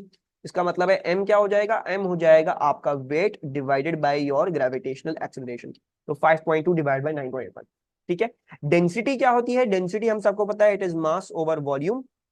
अगर एरिया चाहिए है तो क्या हो जाएगा, density shall equals to mass over area, sorry volume, हमें एक सिलेंडर का दिया हुआ है तो सिलेंडर का वॉल्यूम लगा देते हैं, पाई आर स्क्वायर एच लगा देते हैं, सिलेंडर का वॉल्यूम हो गया, ठीक है। अच्छा, मजीद अब हमें क्या करना है, ये बल्कि नहीं ना, इसको ऐसे नहीं करते ना, बिकॉज सिलेंडर दिया हुआ है तो हमें एरिया तो निकालना ही निकालना है, पाई आर स्क्वायर करने के बजाय मैं क्या कर रहा हूँ, मैं इसको एरिया इंटू हाइट ही बोल देता हूँ, ठीक है। सो दैट मेरे पास एरिया आ जाता है direct, and then if I want to work out the area, मैं निकाल सकता हूँ उसको, एरिया को सब निकालते हैं, वो आ जाएगा mass over rho and then into height, mass over rho into height. अच्छा, मास क्या आ रहा है हमारा पास, मास हमारा था 5.2 divided by 9.81 upon rho into height, rho क्या है 790 किलोग्राम पर मीटर क्यूब है, तो 790 किलोग्राम पर मीटर क्यूब यही हो गया, और हाइट जो है आपकी 2.4 मीटर, सो 2.4 से मल्टीप्लाई कर लो, and you will get your area whatever it is working out to be 5.2 divided by 9.81, and this divided by 790 into 2.4. Very small answer, एक second. This is coming out to be 2.7957, बस इतना काफी है, into 10 की power -4, ठीक है, into 10 की power -4 आ रहा है। अच्छा, इसको मिलीमीटर स्क्वायर में कैसे करेंगे, अभी क्या है, अभी मीटर स्क्वायर में है, मिलीमीटर में कैसे करते हैं, if you want to convert a meter into a millimeter, आपको इसको मल्टीप्लाई बाय 1000 करना पड़ता है अगर मीटर को मिलीमीटर में करना है। अभी क्योंकि मुझे मीटर स्क्वायर को मिलीमीटर में स्क्वायर में करना है तो मुझे 1000 को स्क्वायर में मल्टीप्लाई करना पड़ेगा, यानी मुझे कन्वर्जन को स्क्वायर करना पड़ेगा। सो आई विल मल्टीप्लाई बाय 1000 का square and I will get my answers 279.57 आ रहा है, जिसको मैं राउंड ऑफ कर लेता हूं 2 सिग्निफिकेंट तक because my data suggest so. I will say 280 millimetres आ रहा है मेरे पास। ठीक है, ये याद रहे कन्वर्जन कैसे होती है, मीटर टू मिलीमीटर वही है case it is the same. ठीक है, बस क्योंकि आप metre square to millimetre square कर रहे हो तो कन्वर्जन को स्क्वायर कर रहे हो, अगर क्यूब कर रहे हो तो कन्वर्जन को क्यूब कर देते, यानी 1000 क्यूब हो जाता। ठीक है, अच्छा। A fishing rod AB made from rod in B is shown in figure 1.2। ये फिशिंग रॉड है जो उसी रॉड से बनाई गई है जो हम आपको जो ऑलरेडी आप निकाल चुके। ठीक है, E and A of the rod rests on the ground and the string is attached to the other end B। and A ये रहा and B ये रहा। A support stick exerts a force perpendicular to the rod at point C। support stick है 4.6 Newton लगा रही है इस rod। The weight of the rod acts at point D। ठीक है, the tension T in the string is in a direction perpendicular to the rod। The rod is in equilibrium inclined at an angle of 56 degree to the vertical। ठीक है, 56 degree to the vertical है ये। The forces and the distances along the rod of points A, B, C and D are shown in figure 1.2। हमारे लिए important ये figure ही है, बाकी सब ये सब जो लिखा हुआ नीचे हम इसमें फोकस नहीं करें बिकॉज सबको ऊपर मारना है। Show that the component of the weight that is perpendicular to the rod is 4.3 newtons। ठीक है, सबसे पहले आपसे से बोला गया है कि भाई ये जो परपेंडिकुलर आ रहा है ना आपका वेट वो निकाल के दे दे हमें, राइट। सो जो परपेंडिकुलर आ रहा है हमारा वेट, अब मैं वेट को अगर रिजॉल्व कर दूं इस एंगल के हिसाब से, सो ये क्या हो जाएगा, ये एंगल के साथ है तो ये हो जाएगा W cos दिस वन और W cos theta and this would be W sin theta, है ना। तो बेसिकली मुझे परपेंडिकुलर क्या करना पड़ रहा है, मुझे परपेंडिकुलर के लिए इस केस में W sin थीटा लगाना पड़ा। जरूरी नहीं है हर जगह हर दफा W sin थीटा हॉरिजॉन्टल वाला कंपोनेंट यानी मतलब पैरेलल टू द स्लोप हो, जरूरी नहीं है, आपने एंगल को देख के करना है। ठीक है, सिंस ये अभी ऐसे मार्क हुआ है वर्टिकल एंगल दिया हुआ है so that means W sin theta is this one that we want to find out perpendicular rod. So हम कर सकते हैं 5.2 का साइन और क्या है 56 degrees which I hope will work out to be this। so 5.2 into sin of 56। क्या हो रहा है ये, एक तो कैलकुलेटर में मेरी बैटरी नहीं खत्म हो गई है इसकी, कुछ नजर ही नहीं आ रहा लिखते हुए। 4.3 Newton's. By taking moments about the end A of the rod calculate the tension T।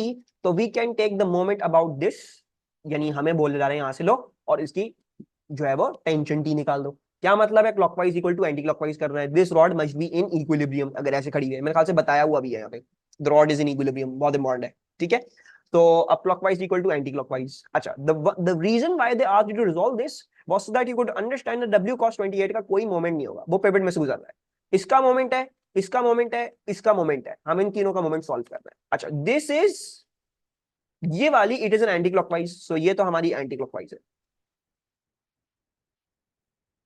ये वाली क्लॉकवाइज है सो वील से ओके दिस इज क्लॉकवाइज, और ये वाला भी एंटी क्लॉकवाइज है सो हम इसको भी कह सकते हैं एंटी क्लॉकवाइज। ठीक है, इसको ऐसे ही लिख लेना एंटी क्लॉकवाइज। यानी अब मुझे क्या करना है, मुझे ये करना है कि the sum of the anti clockwise moment shall be equal to the sum of the clockwise moments. अब एंटी क्लॉकवाइज ये है, ये क्लॉकवाइज है, वो एंटी क्लॉकवाइज है, और कोई फोर्स है नहीं, मेरे ख्याल से और कोई फोर्स नहीं है। अच्छा, टेंशन T का मोमेंट नाम क्या है, 0.6 प्लस 0.6 प्लस 1.2। ठीक है, tension T is 1.2 plus 0.6 1.8 1.8 plus 0.6 2.4। ठीक है, so tension T is acting at a length of 2.4 from the pivot। तो ये लिख लेते हैं tension T is acting from 2.4। फिर क्या है हमारे पास, ये जो 4.6 है ये एक्ट कर रही है 1.2 plus 0.6 यानी 1.8। ठीक है, सो सॉरी क्या था, 4.6 is acting at 1.8, तो ये क्लॉकवाइज है ना, तो 4.6 is acting at 1.8। और दूसरा क्या है हमारे पास, ये जो वेट का परपेंडिकुलर कंपोनेंट यानी 4.3 ये एक्ट कर रहा है 1.2 पे। ठीक है, दिस इज एक्टिंग एट 1.2, तो 4.3 इज एक्टिंग एट 1.2, ये भी कर लेते हैं, तो प्लस 4.3 इज एक्टिंग एट 1.2। ठीक है, so let's work out the answer. 4.6 into 1.8 minus 4.3 into 1.2 divided by 2.4 which is working out to be, if I am not wrong, a tension of 1.3 newtons। ठीक है, it is working out to be a tension of 1.3 newtons। I hope this was an easy question। आसान कर दिया हूं मैंने, काफी कर लिया इतना। अच्छा, ये this is similar to that question, मैं ये वाला नहीं करवा रहा हूं लेट्स डू दिस क्वेश्चन और फिर खत्म करते हैं, ठीक है। A sphere of radius 2.1 millimeters falls with terminal constant velocity through a liquid as shown in figure 1.1. तो it is falling with a constant velocity. Constant velocity का मतलब क्या होता है? Constant velocity का मतलब ये है कि ये आपको बोलना चाह रहे हैं कि अभी जो आपका स्फीयर है वो इक्विलिब्रियम में है भाई, इक्विलिब्रियम, डोंट फॉरगेट दिस। अच्छा, स्फीयर रेडियस आपको दिया हुआ है, वेट आपको दिया हुआ है, they've given you the weight. Three forces act on the moving sphere. The weight of the sphere is this much, and the upthrust acting on it is this much. The viscous force acting on the sphere is given by Fv equals to kRv, where r is the radius of the sphere, v is the velocity, and k is a constant. The value of k in SI units is 17. Determine the SI base units of k. कैसे करेंगे? Fb, this is force. Force क्या होती है? kg mass into acceleration. kg meter per second square. Mass into acceleration. k क्या हमें निकालने हैं? r क्या है? रेडियस है यानी मीटर्स है, और वेलोसिटी है v, तो ये हो गया मीटर पर सेकेंड। अच्छा, अगर मैं सॉल्व करूं तो ये बन जाएगा kg metre per second square equals to k then metre square per second, and you can work out k, that will work out to be kg metre per second square. इस कुछ इधर divide में आएगा यानी metre square per second हो जाएगा, and that shall be kg metre की power 1, इसमें से -2 कर दो ऊपर, और सेकेंड की पावर -2, इसमें से ये -1 ऊपर लगा हुआ है, +1 हो जाएगा। So this shall work out to be finally kg meter -1 second -1. This is the SI based units of your k वाली चीज, whatever this k is. ठीक है, एक दफा चेक भी कर लेते हैं इसको। सही है। Use the value of upthrust acting on the sphere to calculate density of the fluid. कैसे निकालते हैं? Upthrust equals to rho f a h g. अच्छा, मसला क्या है? ये स्फीयर है तो हम ah तो कर नहीं सकते इसमें, हम इसमें सीधा सीधा वॉल्यूम ले लेते हैं। Let's take the volume. ठीक है, so we shall do it through upthrust equals to rho of the fluid into volume into g. अच्छा, upthrust क्या आ रही है? 4.8 into 10 power -4. That's 4.8 into 10 की पावर -4. रो एफ क्या आ रही है वो हमें निकालनी है, ठीक है। वेट, लेट्स बताओ। अच्छा, वॉल्यूम क्या आ रहा है? वॉल्यूम दिया हुआ है हमको, यहाँ मुझे रेडियस बताया बता, मुझे रेडियस दिया हुआ है 2.1 मिलीमीटर। स्फीयर का वॉल्यूम का फॉर्मूला आपको याद होना चाहिए, it is 4/3 then pi and then R cube. R cube करने से पहले 2.1 मिलीमीटर है, इसको कन्वर्ट कर लीजिएगा 2.1 इंटू 10 पावर -3, और फिर आर का क्यूब ले लीजिएगा, ये हो गया। और जी जो है वो हमारे पास आ रहा है 9.81। then you can do your calculation and work out the value for the rho of the fluid, ठीक है। वो क्या आ रही है हमारे पास? वो आ रही है हमारे पास 1261 आ रही है। टू सिग्निफिकेंट, तो we'll round it off to two significant figures. 1300 is the rho of the fluid. Where on the sphere in figure 1.1 draw 3 arrows to show the directions of weight, upthrust and viscous force. तो बना देना, कोई मसले की बात नहीं है। Wait तो हम सबको पता है, ऑलवेज एक्ट्स डाउनवर्ड्स, ठीक है। दूसरी बात क्या होती है? Upthrust always acts upwards. और तीसरी बात क्या होती है? Drag force always opposes motion. तो अगर आपका ऑब्जेक्ट नीचे की तरफ जाने की कोशिश कर रहा है तो ड्रैग फोर्स इसके ऊपर की तरफ लगेगी और इसको रोकने की कोशिश करेगी, ठीक है। सो क्या आ जाता है? Drag force plus upthrust will equal to the weight. Last क्या है? Determine the magnitude of the terminal constant velocity of the sphere. तो यही करेंगे हम, drag force plus upthrust equals to weight, और मुझे पता है ड्रैग फोर्स का फॉर्मूला मैं के आर वी से दे सकता हूं, और मेरे पास वी में क्या निकल आएगा? मेरी वेलोसिटी निकल आएगी, terminal velocity. So let's say this the F V, अच्छा मैं मार्क भी करना ना इसको, एफ डी मार्क करना, इसको एफ वी मार्क करना, तो हम इसको एफ वी कर लेते हैं फिलहाल, जस्ट फॉर दिस केस। सही है। अच्छा, F B plus upthrust shall equals to the weight. F B कैसे देख सकता हूं मैं? के आर वी से दे सकता हूं, के आर वी नहीं, बल्कि नहीं, एक second, wait, if I am not wrong, मुझे ड्रैग फोर्स अच्छा दी भी नहीं है, मुझे कैलकुलेट ही करनी पड़ी, ठीक है। तो मैं पहले इसको इस तरह से करा, सही करा था। So F B plus upthrust shall equals to the weight. F B क्या है वो हम निकाल लेते हैं, वो जो भी आ रही है, या बल्कि एक कर लेते हैं, के आर वी प्लस अपथ्रस्ट क्या है? अपथ्रस्ट हमारे पास ये रही 4.8 इंटू 10⁻⁴, और वेट क्या है हमारे पास? वेट हमारे पास है 7.2 इंटू 10 की पावर -4, यानी अब के क्या था? के उन्होंने बोला था 17 है। आर क्या है? आर हमें दिया हुआ 2.1 मिलीमीटर, और हम निकाल सकते हैं तो 17 2.1 इंटू 10 की पावर -3, और वेलोसिटी हम निकाल देते हैं। ये क्या हो जाएगा? 7.2 इंटू 10 की पावर -4 में से आप सब्ट्रैक्ट कर लो 4.8 इंटू 10 की पावर -4, ये सब्ट्रैक्ट कर लो और वेलोसिटी अपनी निकाल लो। एक ही दफा में कर रहा हूँ, ठीक है। ये जो है वो ये चीज, बल्कि छोड़ो, तुम लोग कर लोगे।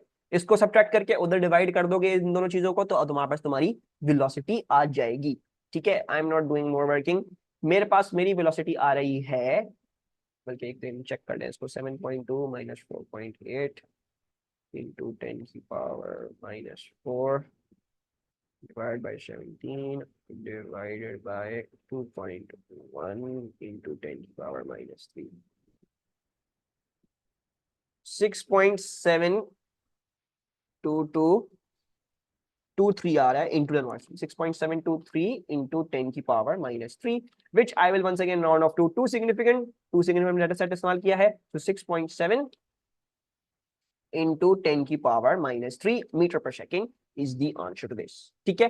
तो ये हो गई है आपकी फोर्सेस की टॉपिकल मैराथन कंप्लीट। मुझे और भी बहुत सारी चीजें रिकॉर्ड करनी है, कैमरा का एंगल थोड़ा सा खराब हुआ है, तो मुझे इजाजत दे। I have to come back जल्दी से and record more things. If you like this kind of stuff, so make sure you like and subscribe to the channel, ठीक है। और मेरी पूरी कोशिश है मैं वो निपटा दूं ये सारे टॉपिकल्स मैराथन्स जो हैं आपके within this Eid break, ठीक है। तो दुआ करें, अल्लाह करे खैर खैर के साथ आराम से हो जाए, and I will see you all later इंशाल्लाह। अल्लाह हाफिज।